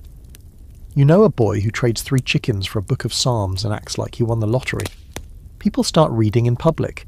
You walk through a square and see someone reading aloud to a group of children. You stop at a tavern and the barkeep is flipping through a printed list of herbal remedies, squinting and muttering, "So that's how you spell comfrey?" Even the priest has a printed Bible now, and he keeps peeking at it like it might say something different than the one he memorised. It's not just Bibles, though. It's poetry, medical advice, astronomy charts, dirty jokes, fake miracle stories, recipes, political pamphlets, and letters from lovers pretending to be saints.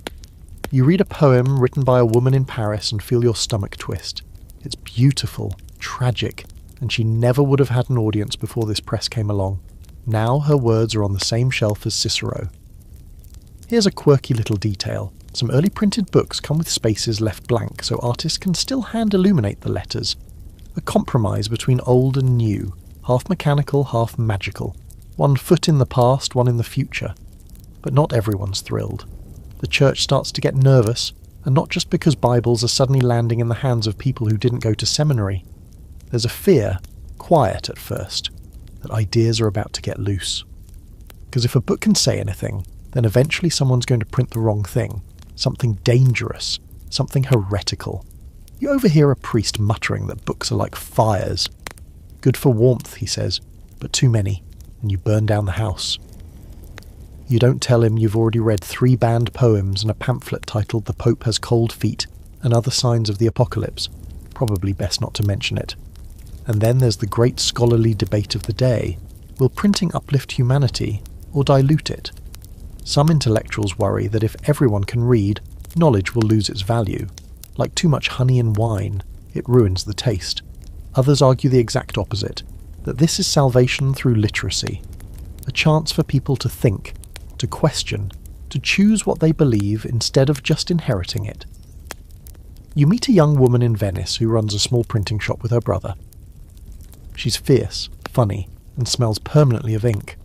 Printing is like bread, she says. The more people have it, the less they'll settle for scraps. You buy a copy of The Consolation of Philosophy from her and spend 2 weeks trying to figure out what it actually says. You still don't really get it, but the margins are filled with notes from someone named Paolo who had opinions. You respect that.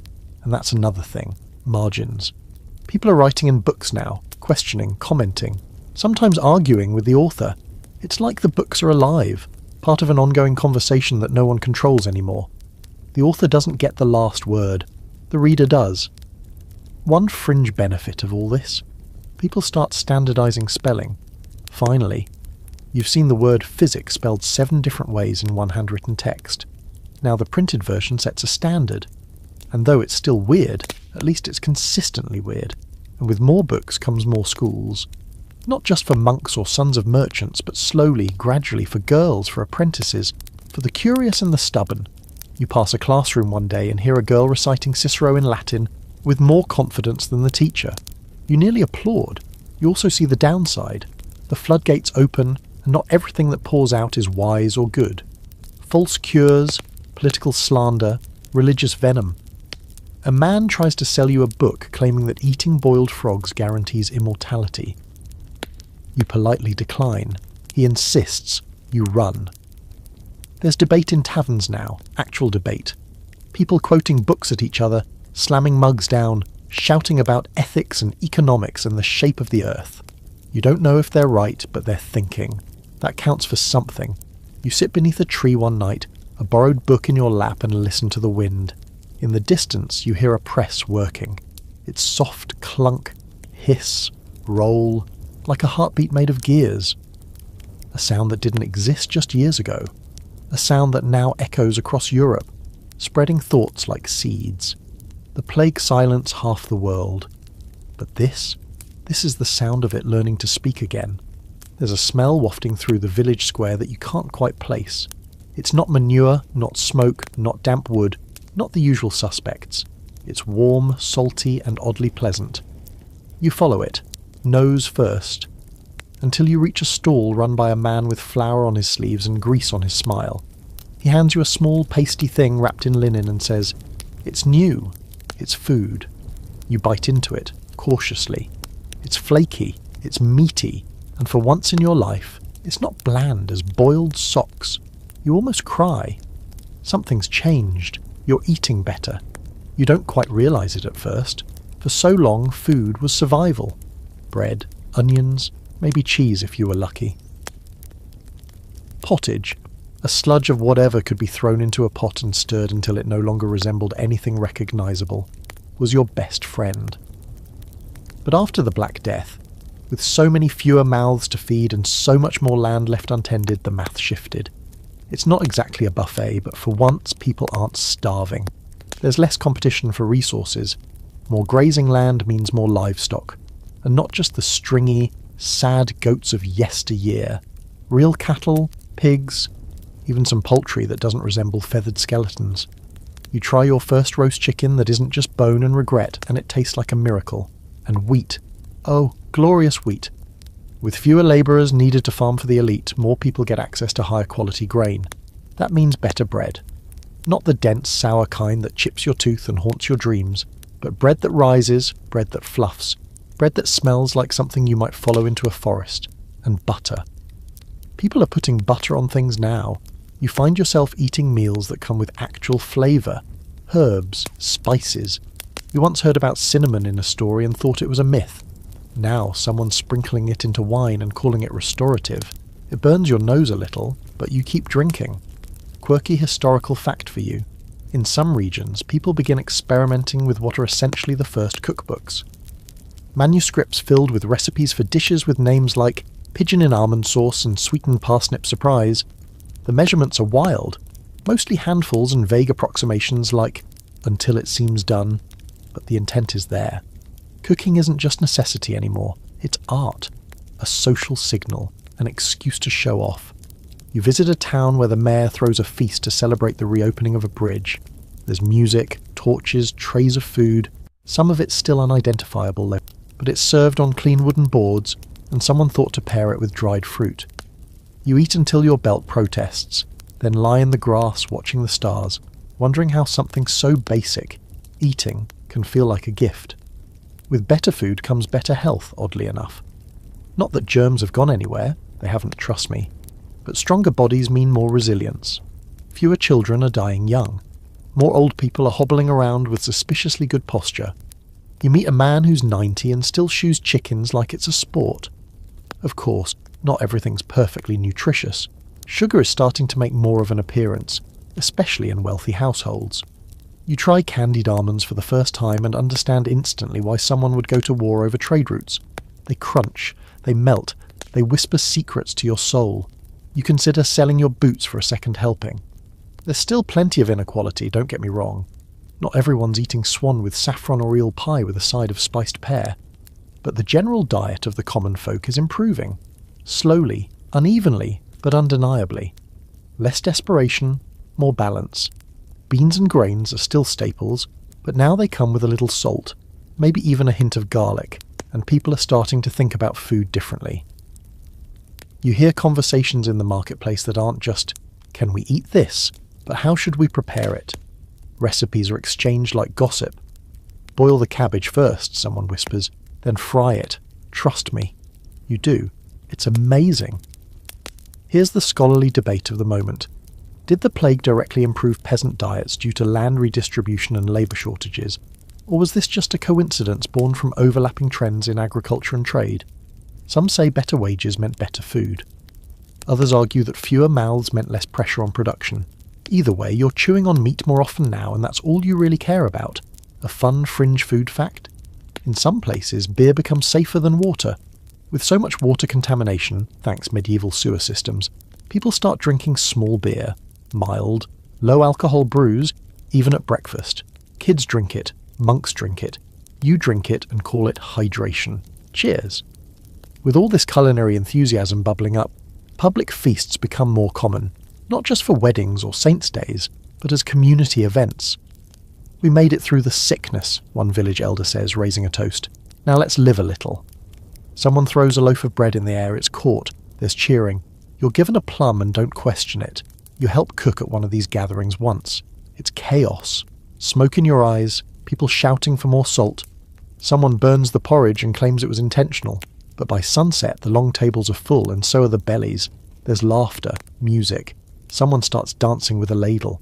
It's hard to describe the feeling. You're not rich, you're not powerful, but you're full. Full in a way your grandparents probably never were. Full in a way that makes your limbs feel heavy and your heart light. You sit with your back against a tree, hands sticky with honey, and think, this, right here, this is survival turned into celebration. You remember the days when you ate whatever was left, if anything was left at all. When winter meant root vegetables, thin broth, and hope. But now you see gardens blooming where weeds once ruled, markets bustling with choice, bread, cheese, greens, even a few foreign things you can't name. And you're learning to savour. Slow bites. Warm meals, shared plates.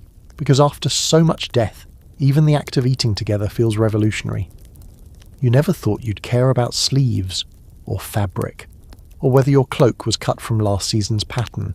But here you are, standing in front of a mirror in a market stall, tilting your head slightly, trying to decide if this new robe makes you look comfortably prosperous, or accidentally flamboyant.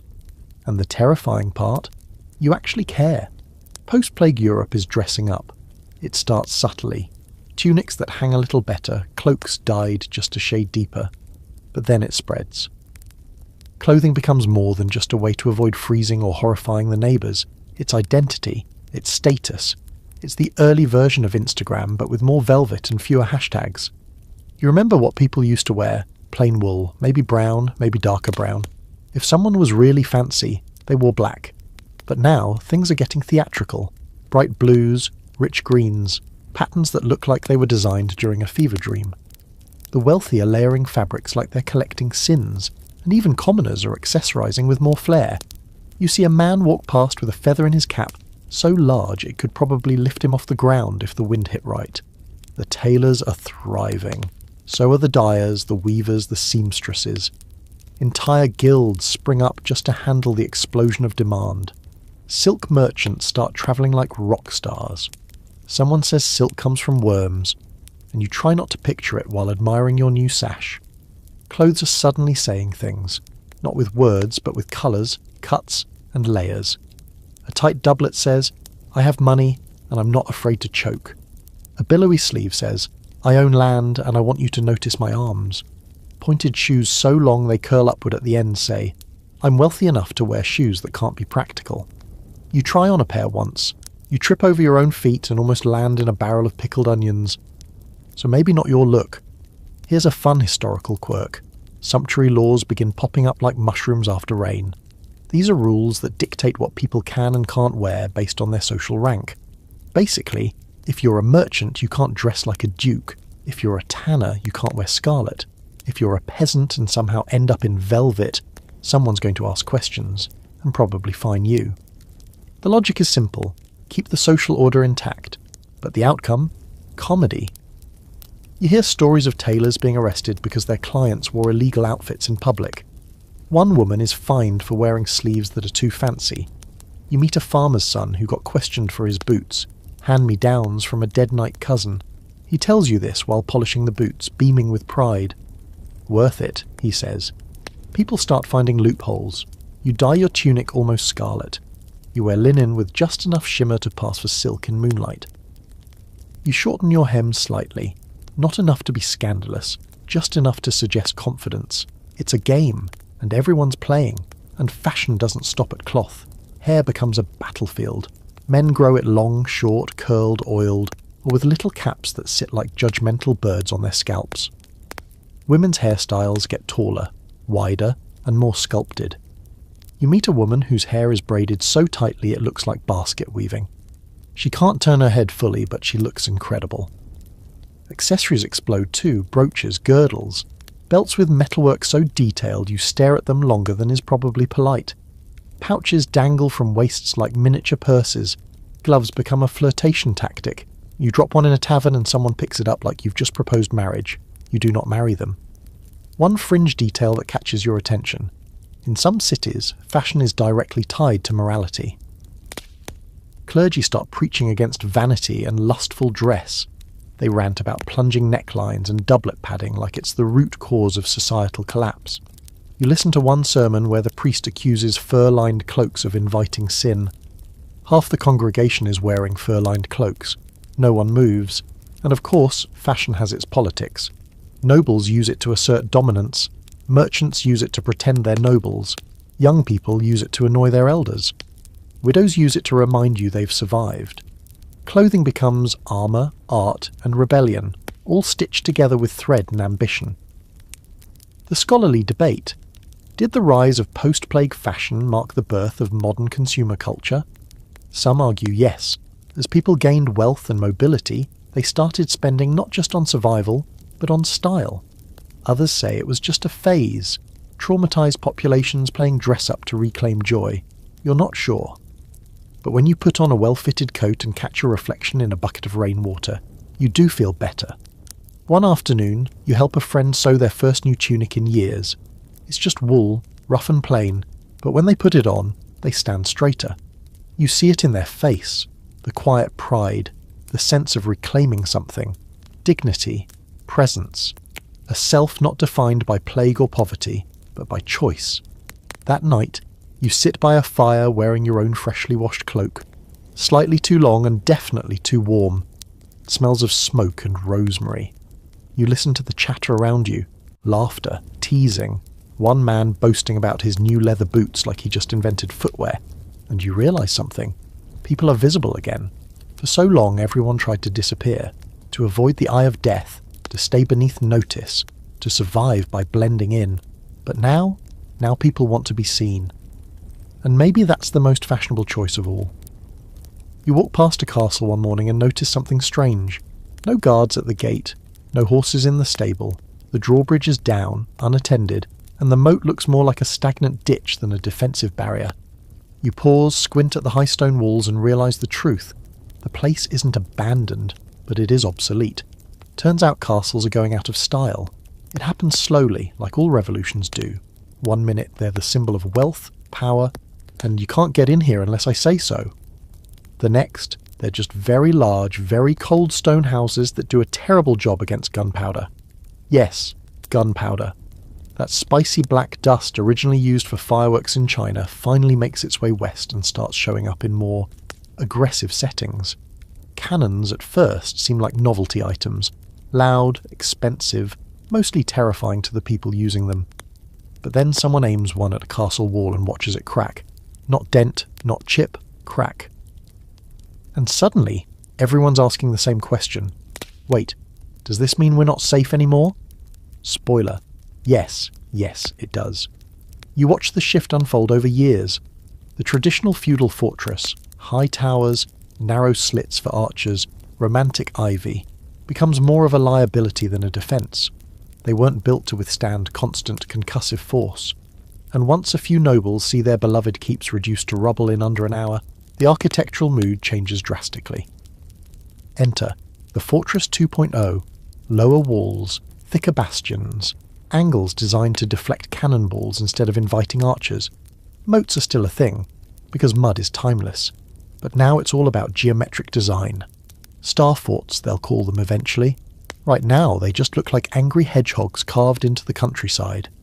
You find work once on a construction crew helping to reinforce a town's walls with new outer earthen banks. It's back-breaking, muddy work. One man swears the whole time. Another mutters prayers, but they're building not for prestige, but for survival. The gun doesn't care how noble your blood is, one of them says, hammering a spike into place. It just knocks you down. And it's not just castles that change. War itself is shifting. You remember when battles were mostly sword and shield affairs? Loud, chaotic, personal. Knights in shiny armour yelling things like "Hold the line" or "For the realm." It all felt theatrical, like someone should be composing background lute music. But now soldiers carry long weapons that spit fire and smoke. They reload awkwardly, squint down barrels, and wipe black powder from their eyes. It's clumsy and loud, but it's effective, and it doesn't care whether you're wearing chainmail or just hoping for the best. Armour starts disappearing too.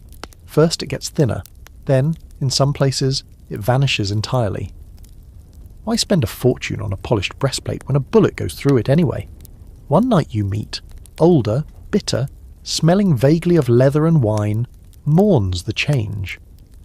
Used to be a man earned respect with a blade, he says. Now any farm boy with a musket can drop a noble. You nod politely and move on before he starts singing about the good old days. Here's a quirky historical shift. As castles become less useful militarily, some get turned into houses. Big, drafty, uncomfortable homes, but homes nonetheless. Tapestries go up to hide the cracks. Fancy fireplaces replace arrow slits. Someone even puts glass in the windows. You visit one once. It's like living inside a slightly haunted museum, but the wine is good. Meanwhile, cities are taking centre stage. You notice more stone walls around towns, more organised militias, more magistrates barking orders at anyone with a sharpened stick.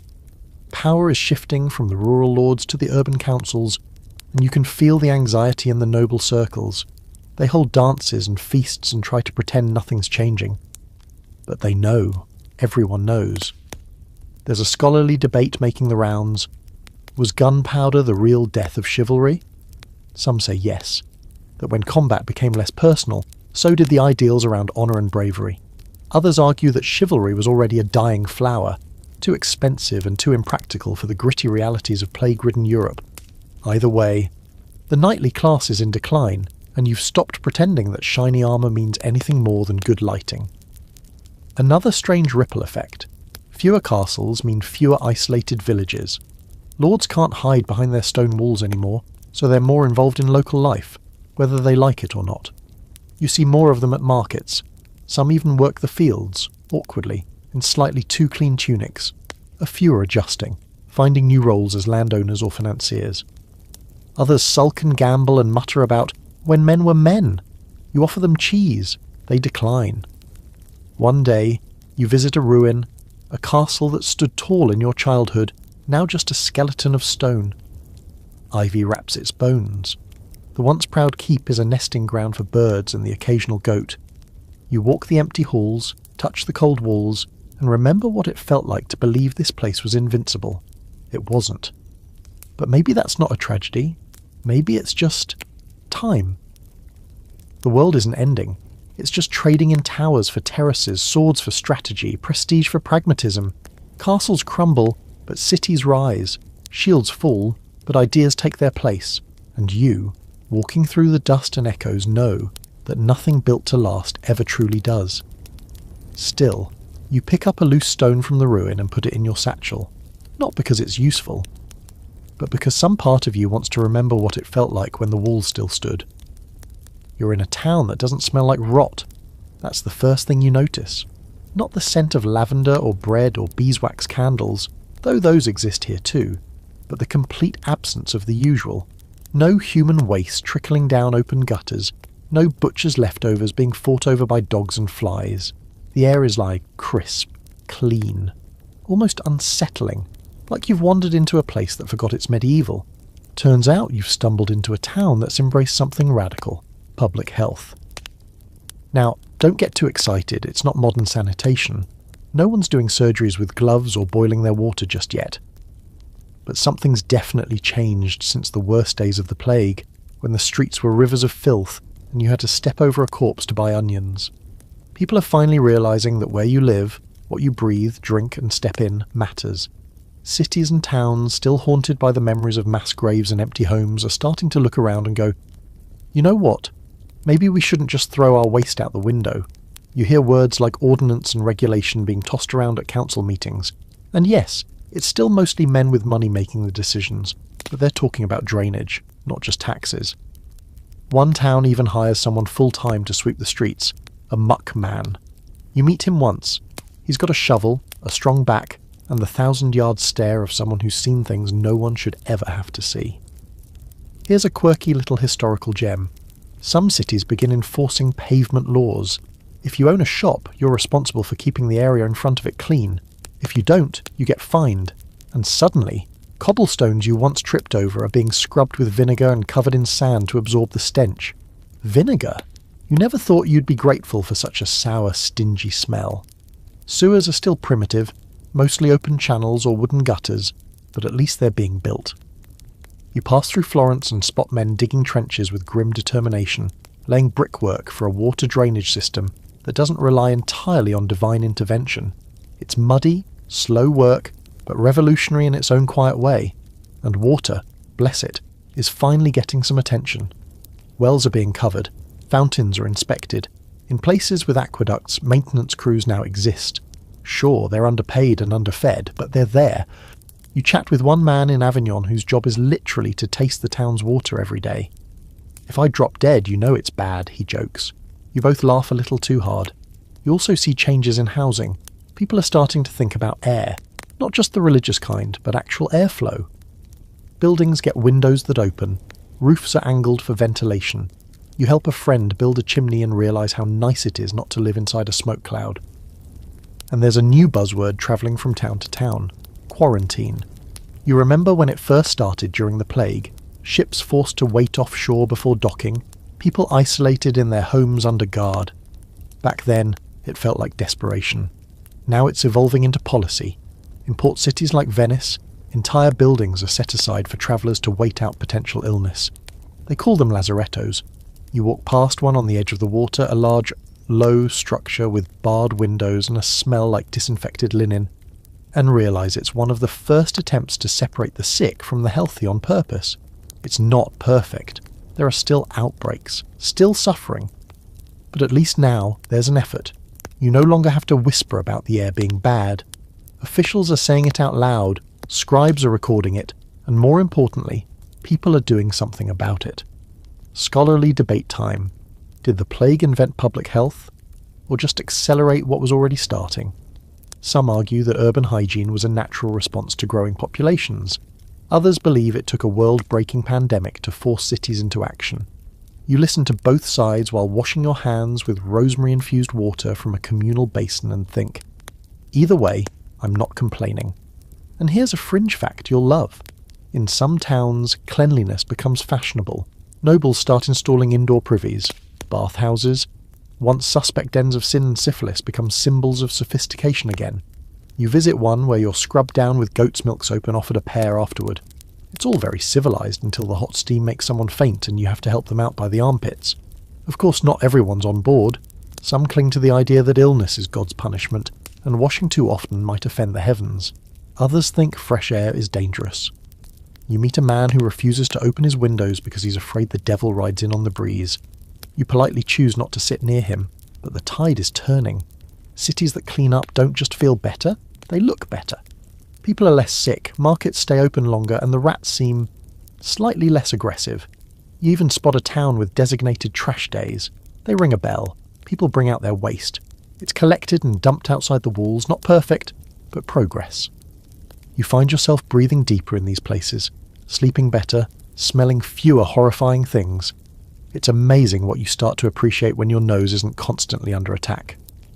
One evening, as you walk back from the bathhouse wrapped in a freshly laundered tunic, you pass a child splashing in a shallow fountain. Clean water flows from a carved lion's mouth, and for a moment, everything feels simple. Possible. The world is still messy, still fragile. But now there are hands, hundreds, thousands, scrubbing, digging, mending and reshaping it, quietly, steadily, like hope with a mop. You're woken up before dawn by shouting. Not the kind that signals fire or attack, but the angry, rhythmic sort. Dozens of voices rising together in a rough chorus of complaint. You rub the sleep from your eyes and peek out the window of your room above the inn. Below, a crowd has gathered. Farmers, tanners, weavers. A few women with aprons tied tight and eyes sharper than any sword. They're holding torches not because it's a riot, but because they want to be seen. They're tired. Tired of taxes, of hunger, of being told the world is healing when they still can't afford bread. The peasants are back. This time, not just grumbling in taverns or whispering during mass. Now they're organising, marching, writing letters, actual letters, to city councils and local lords. Some even hire scribes to make their demands sound official. We request fair wages, one letter reads. We demand land that's not cursed with stones and promises. It's happening all over the place again, and you've seen it before. Peasants revolt here, jacquerie there, but something about this time feels different. It's less explosive, more coordinated. People have learned from the last uprisings. They've stopped expecting change to fall from the sky. They're building it themselves, brick by brick, complaint by complaint. You visit a village where the tenant farmers have started pooling their resources. 1 goat, 12 chickens, 3 acres of barley, all managed as a collective. It's not officially legal, but the landowner fled during the last fever wave and hasn't come back, so they're making do. One woman, a widow named Agnes, runs the bookkeeping like a general. We'll not be poor and polite, she tells you, slicing cheese with military precision. You nod and take notes. Here's something strange. The nobility, once untouchable and aloof, are starting to notice. Some are genuinely alarmed. Others, wiser ones, start making deals. A few lower rents, offer longer contracts, even agree to let peasants buy their freedom outright. You meet one young baron who says he'd rather lose a bit of land than his life. He raises sheep now, drinks less wine, looks almost reasonable, but not everyone adapts. There are still lords trying to drag the past into the present, clinging to titles like their shields. One forces his peasants to build him a new granary after a mild storm. They leave it half-finished and walk away. He threatens them with armed men. They respond by blocking the road and refusing to move. That's how it begins. Quiet disobedience. No riots, no fires, just refusal. People stop showing up to work, stop delivering grain, stop bowing.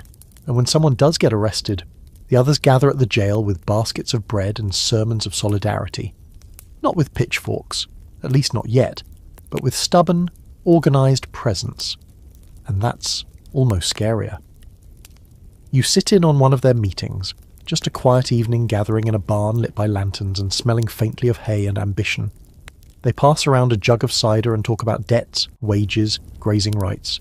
One man suggests writing to the bishop. A younger woman suggests writing to the king. Everyone laughs, but the laughter sounds more like possibility than mockery. Here's your scholarly debate. Was this post-plague unrest a genuine class awakening, or just scattered desperation? Some argue that these were early seeds of revolution, proto-democracy sprouting from cow dung and barley stew. Others say it was just survival in a system too broken to function. You sip the cider and think, maybe both. And here's a quirky little fact for flavour. In some places, peasants start using seals on their documents, handmade, often carved from bone or wood, with symbols like wheat sheaves, ploughs or hammers. They don't read Latin, but they sign with pride. They know what their mark means. Language matters now, so does documentation. You watch one village council draft a charter outlining rights and expectations for its workers. It's sloppy, half-legal and full of misspellings, but it exists. And in this new world, that means something. Cities begin noticing too. Urban labourers want the same rights as their rural cousins. Bakers strike for better flour. Builders want compensation for crushed fingers and broken backs. You see graffiti in the alley behind a guild hall. We built this city, now pay us to live in it. It's misspelled. It's also very clear. The merchant class doesn't know what to do. They're caught in the middle, richer than peasants, poorer than nobles. Some align with the workers, others lean into greed, raising prices and locking their doors at night. You watch one shopkeeper try to overcharge for apples and get quietly boycotted for a week. By Thursday, his cart is empty and his face is pale. You meet a man who teaches peasants how to read contracts. He doesn't charge much, just asks for meals and safe places to sleep. They used to keep us ignorant, he says. Now I teach them to write their own rules. He hands you a flyer. You can't read half of it. But the bold header says, know what you sign. And religion surprisingly starts to bend. A few brave priests begin preaching sermons about justice, about dignity. They quote scripture not about obedience but about fairness. One gets excommunicated, another is promoted. No one seems to know what direction the wind is blowing anymore. There are still threats, of course. Whispers of crackdowns, armed patrols riding through towns where things feel too loud, too coordinated. But the fear doesn't spread as far as it used to. People stand their ground now, not with weapons always, but with witnesses, with paper, with stubborn feet and louder voices. And you walk between both worlds, a friend to the field worker, a listener to the landowner, an accidental chronicler of change. You carry stories in your pack, sometimes letters, occasionally a pie, because this isn't a rebellion you can stop with a sword. This is a quiet uprising, one powered by hunger, memory, and the simple radical idea that enough is actually enough. You lie under the stars that night listening to distant footsteps and closer conversations. Someone's talking about petitioning the council. Someone else is teaching their daughter how to count coins. And you realise the world isn't waiting for permission to change. It's already changing, one demand at a time. You walk into a town square and spot something strange. A cluster of people sitting on low wooden benches, completely silent. All staring at a man with a scroll. Not a priest, not a noble, just a man. Hair a little wild, robes slightly wrinkled, and a voice that carries like he's trying to speak to the sky. He's reading Latin, badly, but with confidence. And what's wild is that people are listening. Then you realise where you are. You're standing outside a university, and it doesn't even smell that bad. You didn't mean to end up here. You were just passing through. But now you're watching students, actual students, argue about the nature of the soul, or whether Aristotle had it right about the elements, or if demons can read your mind. The debate is passionate, ridiculous, and deeply contagious. You stay for the whole thing and leave with a new thought stuck in your head. Maybe learning isn't just for monks anymore. That's the thing. Since the Black Death, universities have started cropping up like mushrooms after a rainstorm. Before the plague, there were a handful scattered across Europe, places like Bologna, Paris and Oxford. Elitist, exclusive, heavy on theology. But now, they're multiplying, spreading, adapting. Places like Prague, Vienna, Krakow, cities that you once associated with markets and strong beer, are suddenly becoming hubs of thought. And no, it's not some intellectual utopia. The dorms are mouldy, the lectures are long, and the debates often spiral into fistfights. But what matters is that more people are starting to care about knowledge. Not just for the glory of God, but for the glory of being slightly less confused than yesterday. You talk to a student who's learning medicine. He's dissected 3 pigs and 1 unfortunate criminal. "I know where the spleen is now," he says proudly, like he's unlocked the mysteries of the universe. You nod and offer him half your apple. He offers you a diagram in return. It's mostly scribbles, but it looks important. One quirky post-plague twist. Because so many clergy died and literacy suffered, there's a sudden hunger for people who can teach. Anyone. Enter the itinerant scholar. People who travel from town to town offering lessons in Latin, logic, mathematics, or even how to write your name without crying. You meet one who charges a loaf of bread per lesson. You pay double for a refresher on fractions. Women too are finding cracks in the academic walls. Still mostly barred from formal universities, but not from learning altogether. You meet a woman in Ghent who teaches astronomy to local merchants so they can chart sea routes more accurately. She has star maps pinned to her ceiling and a telescope that looks suspiciously like a wine jug with holes punched in it. You believe every word she says. Meanwhile, people are copying texts like their lives depend on it. Libraries, once guarded like treasure vaults, start opening their doors just a bit wider. You spend an afternoon in one, leafing through a book on natural history that includes both lions and tree serpents that cry like babies. Sure, it's not all accurate, but you can feel the curiosity in the ink. And don't even get started on the printing press. It's now flooding universities with more text than they know what to do with. You see a cart arrive full of pamphlets on legal theory, Aristotle, hygiene tips, and one particularly steamy love poem someone clearly slipped in for fun. The librarian looks overwhelmed but pleased. Here's your scholarly debate for the night. Did the rise of post-plague universities signal the beginning of secular knowledge in Europe, or was it still just theology with better furniture? Some argue that the intellectual shift was already underway, nudged by contact with the Islamic world and ancient texts. Others say the plague shook the foundations of certainty so hard, people had to start rebuilding with fresh questions. You? You think it's both. Fear broke the world. Now knowledge is trying to tape it back together.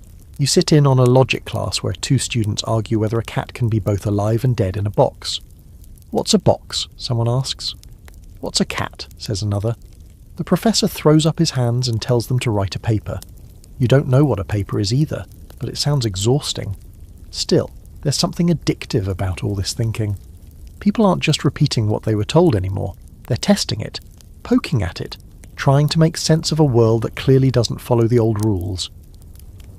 One night, you share a fire with 3 students, one studying law, one medicine, and one something they describe only as truth-seeking. They argue late into the night about whether justice is a natural law or a human invention. You mostly listen, chewing dried figs and wondering how many other conversations like this are echoing across Europe right now. And the truth is, they're everywhere. In churches, in libraries, in taverns, in barns lit by candles where someone's reading a borrowed book to a circle of listeners who don't care about parchment or prestige. They just want to understand something new. The universities are still far from perfect. They're not open to everyone. They're still tangled in class, gender, and the stubborn grip of tradition. But they're cracking open. And you? You leave that town carrying a scroll you can't quite read, but you're determined to learn how. Because something inside you has shifted. Not just hunger for food, not just fear of death, but the need to know, and maybe, someday, to teach. You're following a cart along a dirt road. Not because you're particularly interested in its destination, but because the back of it is playing music. Not intentionally. It's the way the wooden wheels clunk over uneven stones, creating a sort of thump-thump rhythm that blends with birdsong and the low hum of chatter ahead. The cart belongs to a family, or maybe a group of families migrating together, their belongings strapped down under tarps and blankets. Chickens squawk softly from under a basket. A child walks barefoot alongside, singing a song you don't recognise. You realise something big is happening again. People are on the move. The plague didn't just kill bodies, it uprooted communities. Entire villages disappeared, families shattered, land left empty, jobs undone. But now, in the long, strange wake of that loss, people are shifting like waves, leaving old places behind, trying to find or make something new. Migration isn't chaotic anymore. It's strategic. People weigh options, ask around. Is there work in Ghent? What's the harvest like in Burgundy? Are there fewer rats in Lübeck? The answers aren't always reliable, but they spread, passed from traveller to traveller, forming a kind of whispered map of opportunity. You meet a mason who's moved 4 times in as many years. He says he doesn't even unpack anymore, just keeps his tools tied up in cloth so he can leave quickly if a better offer comes. The stone doesn't care where I cut it, he tells you. Why should I? There's a quiet reshaping of Europe happening beneath your feet. Not by kings or councils, but by tailors, blacksmiths, widows, shepherds. They move not because of war exile, but because they can, and because for once someone needs them more than they need the land. It's not just individuals moving, whole communities relocate. You walk through one village abandoned by disease and see it slowly being claimed by newcomers. The old church is patched with fresh stone. The fields, once overgrown, now bear tidy rows of barley. The graveyard, though untouched, has new flowers laid beside old markers. These aren't ghosts repopulating the town, they're survivors, rebuilding it. Here's a quirky fact you stumble across in a port town. Entire trades are migrating. Textile workers from Flanders move south.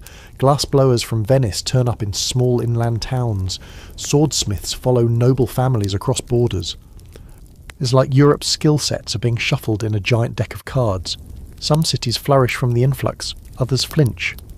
Local councils try to manage the shift. Some welcome newcomers with open arms, offering land, tools, even tax exemptions.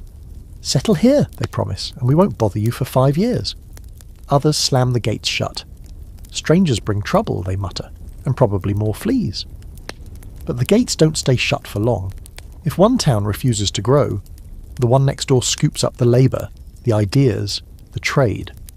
You pass through a border region where the dialect is a soup of 4 languages, and the baker sells bread shaped like a Turkish knot, filled with Polish cheese made by a woman from northern Italy. It's delicious. You buy 3. A fringe development.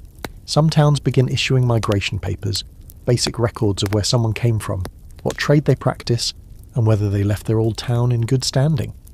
It's the closest thing to a resume you've ever seen, and suddenly everyone wants one. You meet a man who fakes his, claiming he was once a scribe for a bishop. His Latin is terrible, but he gets the job anyway. With all this movement, cultures begin to blur in fascinating ways. You attend a wedding where the bride wears a linen veil from Brittany, dances a Hungarian circle waltz, and feeds her guests dumplings you swear came from somewhere east of Krakow. No one bats an eye. It's tradition, someone says, though no one's quite sure whose tradition. Of course, there's tension too. Locals don't always trust newcomers. They're taking our jobs, one tanner says. They smell different, adds another. You nod politely while remembering your own bath frequency hasn't exactly been consistent. But over time, resentment often gives way to pragmatism. If the new guy fixes the mill or the roof or the church bell tower, people learn to like him, grudgingly at first. Then genuinely. Here's your scholarly debate to drift off to. Did post-plague migration weaken national identities by creating a more blended pan-European culture? Some say yes, that borders became blurrier and languages softened at the edges. Others argue the opposite, that as people moved they clung tighter to their origins, preserving their customs more fiercely. You've seen both, the woman who insists on kneading bread the old way, and the boy who learns 3 languages before his 10th birthday just to haggle better at market. One of the strangest side effects? Maps begin to improve. With more people travelling, more demand grows for accurate roads, distances, landmarks. You find a tattered one tucked into a merchant's coat, drawn by hand, mostly wrong, but charmingly ambitious. There be wolves here, it says over a forest. Friendly baker in this town, it notes beside a river. You copy it for yourself. And with movement comes stories. Tales picked up along the road, twisted in the telling, embroidered with each retelling. You sit by fires and hear of ghost ships in the Baltic, of mountain hermits who know lost cures, of cities made of gold and glass that only appear to the pure of heart. You don't believe them all, but you listen. Always. Because moving does more than reshape geography. It reshapes memory. History itself becomes fluid, like the people living through it. Where are you from? Where are you going? What have you seen? These questions are asked more often now, not to judge, but to know. And you? You find yourself walking more, not with urgency, but with purpose. A A town you never planned to visit becomes your home for 3 seasons. You mend roofs, teach someone to write their name, and fall asleep to a lullaby you've never heard before, sung in a language you barely understand. It doesn't matter. You're part of the movement now, the gentle, stubborn rearranging of the world by its most ordinary people, not conquerors, not kings, just those who kept walking. The morning begins with bells, not church bells, not wedding bells, market bells. 3 quick clangs from the tower near the Guildhall, echoing down narrow cobbled alleys like a summons. You stretch, yawn, and wander toward the sound along with half the town, drawn not by obligation but curiosity. Market day again. You've started to lose track of time in weeks and measure it in produce, but this isn't just about apples and eels. Markets have always existed, sure, but what's happening now is something different, something louder, faster, more organised. Trade is no longer a slow trickle of cartwheels and barter. It's becoming a system, an engine, a network. You're watching the rise of the merchant class. It starts with the goods, bolts of cloth from Flanders, dried figs from Greece, spices from the Levant. Objects that used to be rare and sacred are now, if not common, at least attainable. You hold a piece of silk once, real silk, and feel your brain stutter. It's so light it barely exists, and yet it's worth more than your entire cart. The people selling it are even more fascinating. Not lords, not clergy, just well-dressed people with good handwriting and excellent boots. They negotiate like poets, always 3 steps ahead in both thought and profit. You meet one merchant who never raises his voice, never changes expression, and somehow walks away with a deal that leaves everyone else slightly confused and mildly impressed. Money too is shifting. Barter is still around, but coinage is becoming the language of legitimacy. You start seeing scales in every shop. Debts are recorded, ledgers appear, little leather-bound books filled with names, numbers, and the occasional passive-aggressive note like, "Refused payment again, pray for his cow." You helped copy a ledger once. It's surprisingly juicy. Trade, as it turns out, is built on trust, and trust is built on gossip. Who paid late, who watered down their wine, who once tried to pass off dyed goat leather as imported Spanish hide. It's an economy, but also a high-stakes soap opera. Guilds are booming, bakers, tanners, weavers, glassmakers. Every craft you can name has a group now, complete with rules, rituals and initiations that sometimes involve suspiciously spicy stew. You're not a member of any guild yourself, but you've sat in on their meetings. They talk about wages, apprenticeships, and more frequently than you'd expect, whose nephew is ruining everything. Guilds set standards, protect their trades, and push back against noble interference. Some towns even let guilds govern. You hear someone call the head of the Blacksmiths Guild mayor without irony. It's still a strange word, but one that's starting to matter. A quirky historical twist. Merchants start writing letters in code. Not military code, price code. They disguise the cost of goods in their correspondence so competitors can't undercut them. You read one that says, "Our cousin Balthazar is well fed but expensive this season." Turns out Balthazar was a code word for pepper. Wild. Trade routes expand by land, sea, river, and sheer stubbornness. You travel for a time with a spice caravan and watch as they negotiate tolls at city gates like it's a chess match. In one port you see cranes lifting crates off ships with terrifying precision. The dock workers barely speak the same language, but the rhythm of profit is universal, and markets aren't just for goods anymore. Ideas move with the same speed.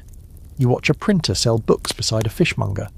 You see a pamphlet arguing that merchants do more for society than kings. "We feed you," it reads, "and we charge less." It's bold. You buy a copy. Here's your scholarly debate. Is the rise of the merchant class the true start of capitalism, or just a more sophisticated form of medieval barter? Some say capitalism is born here, in the shift from feudal dues to contract work, the emergence of credit, the abstraction of value into paper. Others argue that true capitalism doesn't appear until industry. You lean toward the former, mostly because you've seen a merchant haggle over debt interest rates like he invented finance. And of course, wherever there's money, there are banks. You visit a city where the Medici family runs a building that looks like a cathedral, but smells like old paper and ambition. No gold lying around, just tall desks, whispering scribes, and a sense of being watched. A banker there explains interest to you using 3 pebbles and a metaphor about goats. You don't entirely understand it, but it feels important. Money lending is still a risky business, both socially and spiritually. The church frowns on charging interest, calling it usury. But the rules get flexible when everyone needs a loan. You see clerics with merchant debts and merchants sponsoring church repairs. It's a relationship built on carefully ignored hypocrisy. Not everyone loves this new system. Nobles are nervous. Peasants are suspicious. They don't make anything, one farmer grumbles. They just move things. But even he can't deny that when his plough breaks, it's a merchant who finds him a replacement. Fast. Here's a fringe but real post-plague effect. With so many gaps left in society, some merchants rise very high. You meet one who started as a fishmonger's apprentice and now funds entire civic projects. He owns a house with glass windows, employs scribes, and claims he once lent a prince enough money to buy his horse back. You're not sure if it's true, doesn't matter. People believe him. Markets become hubs of social life, not just places to buy cabbage, but to hear news, argue about politics, flirt poorly, or pick up a song from a wandering lute player. One day, you witness a puppet show mocking local tax collectors. Half the crowd is laughing, the other half is tax collectors. They're not amused. And the cities, they're growing, swelling, pulled upward by merchant wealth, not noble command. Houses with more than one floor, stone buildings, public fountains. One city even builds a town hall with a clock on it. A clock. Time itself is becoming something to manage, not just endure. You walk through a market square at dusk, the stalls half empty, the torches flickering on. Children chase each other between barrels. A merchant counts coins. A baker hums as she closes shop. You smell roasted onions, cinnamon, the faint sharpness of iron from the farrier's booth. And you realise, this isn't just commerce. It's the heartbeat of a new world. Steady. Complicated. Relentless. You sit in a candlelit room, hunched over a desk that wobbles slightly every time you shift your weight. Outside, it's raining softly, the kind of rain that makes you grateful for walls. Inside, the air smells of melted wax and damp wool, but the thing that holds your attention is in front of you. A page. A single sheet of heavy paper, cream-coloured and slightly warped, covered in words so precise they might have been carved instead of written. And the thing is, you can read it. You're not fluent, not elegant, but enough. Enough to trace a sentence with your finger and whisper it under your breath. Enough to make sense of signs, of thoughts that once lived only in other people's mouths. And that somehow feels like a kind of magic. You're living through the literacy boom, and while it might not make for a very flashy revolution, it's quietly rewriting the world. Once upon a time, like 50 years ago, reading was a luxury, reserved for monks, nobles, and that one merchant's kid who had a suspicious amount of free time. Now, it's spreading, like yeast in warm dough. Slow, invisible, but powerful. The reasons are many. Printing presses, sure, but also necessity. The post-plague world demands communication. Contracts, bills of sale, inventories, prayers, petitions, love letters, apologies. Every written word is a kind of bridge. Between people, between places, between power and the powerless. You meet a weaver's daughter who learned to read by watching her brother practice Latin verbs. Now she reads psalms aloud to neighbours who bring her bread as thanks. You meet a baker who keeps a recipe book filled with careful notes, stars for good batches, and angry faces next to the disasters. You copy one of his sourdough methods and promptly fail to replicate it. And it's not just the elite texts anymore. Sure, the scholars still debate Cicero and quote Thomas Aquinas like they're ordering lunch. But more and more, you see vernacular writing. Local languages. German, English, French, Dutch. Words that sound like the streets they're spoken on. Words that feel like they belong to everyone. A quirky development you come across. People start writing marginalia. Tiny scribbled thoughts in the corners of books. Some are notes, some are jokes, some are insults aimed at the author. You find one that simply says, "This chapter is nonsense, but the drawing of the goat is nice." The drawing is nice, and the art of reading becomes social. People gather to listen to text read aloud, especially when only one person in the room can actually read. You watch a crowd hang on every word of a romantic story about two doomed lovers from Spain. Half the listeners are weeping by the end. One just says, "Should have married the shepherd." The church, ever the anxious parent, sees both opportunity and danger. On one hand, literacy means more people reading the Bible. On the other hand, it means more people interpreting the Bible, differently, loudly, sometimes in direct contradiction of doctrine, which brings us to your scholarly debate. Is rising literacy liberating society or destabilizing it? Some say it's the key to empowerment, that once a person can read, they're harder to fool, harder to control. Others argue it invites chaos, that too many voices spoil the harmony of tradition. You sit in on a heated discussion between two friars, one quoting Augustine, the other quoting a peasant woman who read a book once and decided the saints were overrated. You quietly eat your apple and say nothing. Another fringe effect of this reading craze? The emergence of personal journals. Not the grand diaries of kings, but small, humble notebooks filled with weather reports, dreams, petty complaints, and long lists of things one hopes to accomplish before death. You read one that says, 1. Buy shoes that don't squeak. 2. Learn to flirt better. 3. Avoid Bernard. You do not ask who Bernard is. Books become status symbols, not just for their content, but for having them. Even a small shelf of books, especially in the local tongue, is a source of pride. You visit a house where the books are displayed more prominently than the fireplace. They're a little mouldy, still beautiful. And the stories themselves, they're multiplying. Folktales once passed mouth to mouth are now preserved on paper. You read one about a talking cat who tricks a queen into marrying a fisherman. It makes no sense. You love it anyway. You also start seeing instructional texts, manuals, guides. How to keep bees. How to dye cloth without poisoning your neighbours. How to write a letter that doesn't sound desperate. They're clunky and full of opinions, but useful. You once relied on gut instinct to fix a broken wagon wheel. Now there's a diagram, and 3 different methods depending on wood type. You meet a wandering scribe who teaches writing in exchange for meals. He shows you how to hold a quill without stabbing yourself and how to form a passable lowercase g. You ask how many people he's taught. He shrugs. I stopped counting after I taught a dog's name. The dog, by the way, is very proud. Still, access isn't equal. Many can't afford books. Many can't read at all. But the desire is there now, burning like a candle in a drafty hall. You see eyes light up when someone sounds out their first sentence. You watch a grown man write his name for the first time and stare at it like it just proposed marriage. And that's the thing. Literacy doesn't just open books. It opens minds, changes how people think, how they see the world. Suddenly, thoughts can last longer than breath, travel farther than footsteps. You copy a poem onto a scrap of parchment and leave it on a bench. A week later, you find someone else has added a line beneath it. You don't know who, you don't care, because the page lives on, and so, in a quiet way, do you. You're wandering through a village one grey morning, fog clinging to your boots and breath curling like incense from your nose, when you hear something that makes you stop. Not a scream, not a sermon.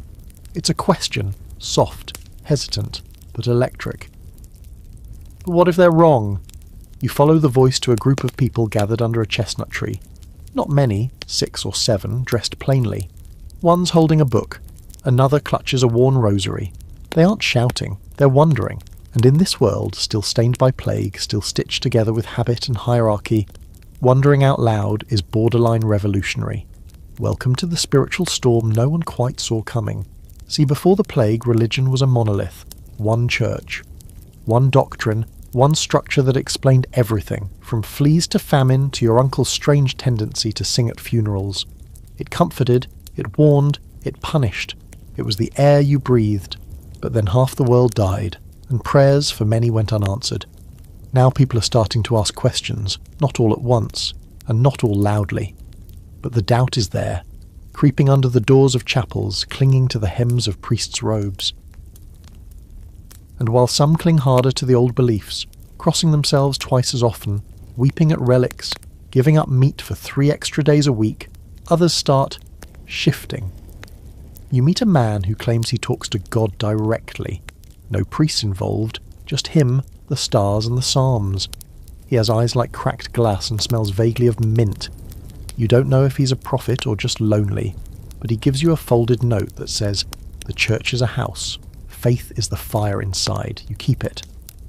In Bohemia, you hear people whispering the name Jan Hus, a preacher with a sharp tongue and a sharper pen. He's been poking at the church's authority, asking why indulgences cost money, why sermons can't be in the local language, why priests seem more concerned with gold than grace. His followers, the Hussites, are multiplying, quietly, strategically. You see their symbols scratched into tree trunks and alley walls, a chalice, a flame. A few towns over, someone's burning books. A few days later, someone else is copying them in secret. It's not just Huss, it's Wycliffe in England, writing down his ideas so feverishly you'd think salvation depended on punctuation. It's mystics, real ones, like Julian of Norwich, who speaks of divine love like it's warm bread in your hands. "All shall be well," she writes, over and over, like a lullaby against despair. That's the fringe fact of this era. Even as formal religion frays at the edges, personal faith flourishes. Pilgrimages become less about obligation and more about longing. People begin to pray not out of fear, but hope. You visit a hermit living in a hollowed-out tree who speaks about forgiveness, like it's a fruit he's offering, fresh and impossible. You attend a service in a chapel where half the windows are broken, the altar is water-stained, and the priest can't read Latin. But when he sings the Kyrie in the local dialect, the congregation joins in like it's a song they've known since birth. It's rough, it's off-key, it's beautiful. There's a scholarly debate, of course. Did the Black Death break the church's power, or just force it to evolve? Some say the clergy's failure to stop the plague shattered public trust. Others argue it was more about access, more literacy, more printing, more debate. You listen to both sides while standing beneath a cathedral that took 2 generations to finish. You admire the stonework and also wonder how many taxes it cost. The church itself isn't blind to all this. It begins to respond. You see more sermons in vernacular, more attention paid to charity, to community. Some bishops embrace reform. Others double down, wagging fingers and quoting Leviticus with increasing volume. One friar in particular becomes famous for preaching against dancing, drinking, and smiling too much. He is unsurprisingly not invited to many parties. But here's where things really get wild. People start forming their own movements. Small, scattered, sometimes strange, like the brethren of the common life, who live simply, teach children, and think the Gospels should actually be practiced, not just chanted. You meet one of them in a quiet corner of Utrecht. He gives you bread, refuses your coin, and tells you Christ never charged admission. You smile and take a second slice. Religious plays become wildly popular, staged in marketplaces, churchyards, sometimes even inside barns. They depict saints and sinners, devils and martyrs. One you watch has an angel in a cabbage cart and a devil who tap dances. The message is muddy. The audience loves it. You also see signs of darker cracks. Witch hunting begins to bubble in certain corners, born from fear, superstition, and the eternal need to blame someone. You meet a woman who carries a small stone carved with a protection symbol. "Just in case," she says, before giving it to you. You accept it, grateful but unsettled. One town builds a shrine to a local boy who survived the plague and claimed to see the Virgin Mary in a puddle. They sell souvenir ribbons. The church sends a delegation to investigate. The boy disappears. Meanwhile, the idea of translation gains momentum. If scripture can be printed, can it also be shared, in every tongue? You hold a piece of a translated gospel once smuggled out of England. The ink is faint, the pages are thin, it reads like a whisper. Like truth slipping past guards in the dead of night. One night you attend a debate, hosted in a barn naturally, between a priest and a schoolteacher. The topic? Should people be allowed to question the church? The priest quotes tradition, the teacher quotes Job. At the end, they both share a drink. You leave unsure who won. You suspect that wasn't the point. Faith, you're realizing, isn't fading. It's fracturing. Splintering into 1,000 small altars lit by hope, frustration, love, and loss. You pass homes with crucifixes carved into the lintel beside a charm made of the herbs. You see saints painted beside astrological charts. You hear blessings that sound more like spells, and spells that sound suspiciously like prayers. You fall asleep that night in a chapel, head resting on a pew polished by centuries of elbows and tears. The moon slips through a cracked stained glass window. A breeze moves through the nave like breath. And you understand, finally, belief didn't die with the plague. It just stopped asking permission. You wake to the sound of hammering. Not war drums, not the call of a blacksmith, but the precise rhythmic tap of a chisel-shaping stone. When you step outside, you follow the sound to its source and find something astonishing. A wall, half-finished, curving gracefully along the edge of a town you barely remember passing through last spring. But now it's grown, taller, stronger. It has new gates, new towers, and streets inside that don't smell like despair. Someone's even planted a row of trees. It hits you slowly, like dawn easing over the hills. Just how much has changed since the last time you stood in a place like this. The world isn't rebuilding anymore. It's been rebuilt, and not just in walls and wood, but in how people live, think, move, dream. You look around and see society reshaped. The quiet, strange afterlife of the plague has now bloomed into something far more complex. It doesn't look like a perfect world. It still creaks and groans, still leaks at the edges, but it no longer feels like a collapsed one either. Cities are bustling with noise and purpose. Market bells ring. Guild apprentices spill into the streets, and you even spot a group of children walking in formation behind a teacher with ink stains on his robe. You follow them for a few blocks and catch snippets of their lesson, multiplication tables and the names of local rivers. They're not monks, just kids, and they're learning. You wander into a building that smells of beeswax and bureaucracy. It's not a palace, not a fortress, just a town hall. Inside, clerks bend over scrolls and ledgers, sealing them with careful flourishes. A man in a rough cloak argues about road repairs with a woman who sells wool. No one draws a sword. No one invokes divine right. They take a vote. Yes, they argue about roads. You marvel at how power has diffused. Still uneven, still layered in class and coin, but no longer clutched in the fists of just a few. The great lords, once armoured behind stone and lineage, are now landlords, and occasionally accountants. Their castles are no longer seats of fear, but family homes with draughty parlours and peacocks in the courtyard. The middle class, once a whisper of an idea, is now speaking in full sentences.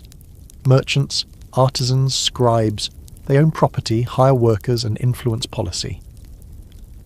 You meet a cobbler who proudly explains he owns not only his shop, but 2 stalls in the market. They laughed when I bought a 3rd goat, he tells you, but who's laughing now? He is, loudly. And peasants? They're still working, still struggling, but not like before. Many own their land. Some lease it on fairer terms. More than a few have saved enough to build sturdier homes. You pass a village where nearly every house has a tiled roof and a vegetable patch out back. There's even a well with a wooden cover and a pulley system so advanced it makes you blink twice.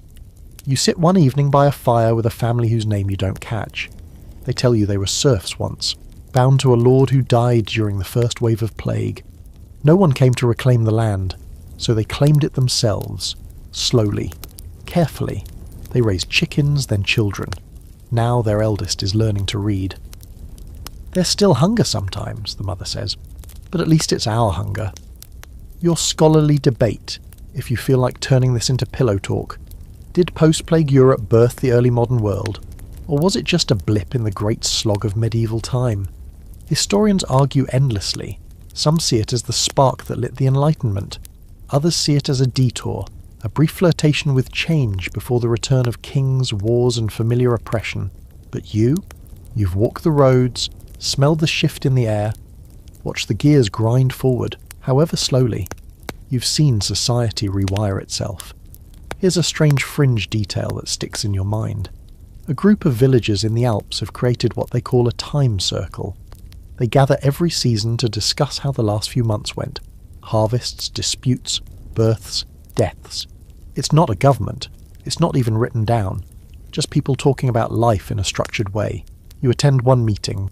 They debate how long the community's communal sheep should graze each week. The whole thing is civil, calm, and weirdly inspiring. Someone brings stew, no one shouts. And what of art? Oh, it's everywhere now. Murals on the sides of houses, tapestries that tell stories of resilience instead of conquest. You see a painting of a woman planting garlic in winter. It moves you more than any battle scene ever has. Minstrels sing about the plague sometimes, always with a wink, never with cruelty. There's even a new play making the rounds called The Day the Rats Left Town. It's absurd, full of fart jokes, and ends with a giant dancing skeleton marrying a chicken. Audiences love it. Even architecture reflects this shift. Cities invest in public squares, fountains, libraries. You sit in one library, a small one, just 2 shelves, and watch a boy run his finger across every book like he's touching a miracle. His mother lets him pick one. It's about fish. He reads it out loud on the walk home, mispronouncing every 3rd word. And still, beneath all this rebuilding, a quiet truth lingers. Grief. People don't talk about the plague directly anymore, not often, but you see it in how they keep their larders full, how they double bury their dead, how they treasure the few elderly who remain. In one village there's a bench carved with dozens of names and the words "we remember." No one sits on it. It's not for sitting. But even grief has softened, no longer raw and raging. Now it's woven into daily life like a scar that pulls but doesn't bleed, a reminder of what was lost and what's been remade in its shadow. You sit on a hill outside town and look down at a festival. Not a grand one, just food, dancing, a goat wearing ribbons for some reason. Children chase each other with sticks. Someone drops a pie and everyone cheers anyway. You laugh until your chest hurts, and it occurs to you, this is what came after the Black Death. Not just rebirth, not just survival, but the quiet, stubborn, brilliant act of living. A world that didn't snap back into place, but stitched itself a new pattern. Imperfect, resilient, still in progress. And now, you lie back on the grass, the sound of celebration fading into the stars, and you close your eyes. The worst has passed, and the world, broken but breathing, keeps turning. You're tucked under a blanket now, head resting soft against your pillow, eyes just a little heavier than before. Somewhere far off, you can almost hear the distant creak of a wagon wheel, the soft echo of a market bell, the faint rustle of parchment being turned in candlelight. You've wandered across decades tonight, sat at plague-pitted crossroads, listened to sermons in crumbling chapels, followed whispers of reform and rhythms of rebirth. You've watched a fractured world stitch itself slowly, patiently back together, not as it was, but as something new. Not perfect, never perfect, but alive. And now, as the last echoes of cobblestone footsteps fade, as towns drift behind you, and centuries quiet themselves into memory, you feel that ancient, steady hum at your core, the one that says people always find a way. Through fire, through silence, through sickness and sorrow and all the little strange revolutions of daily life.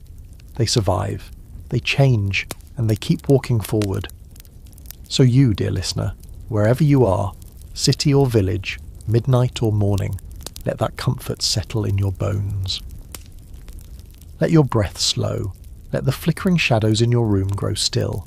Because history never really ends. It just rolls on in quiet loops, whispering truths in our sleep, reminding us that even the darkest times are followed eventually by light. You're safe now. You're home.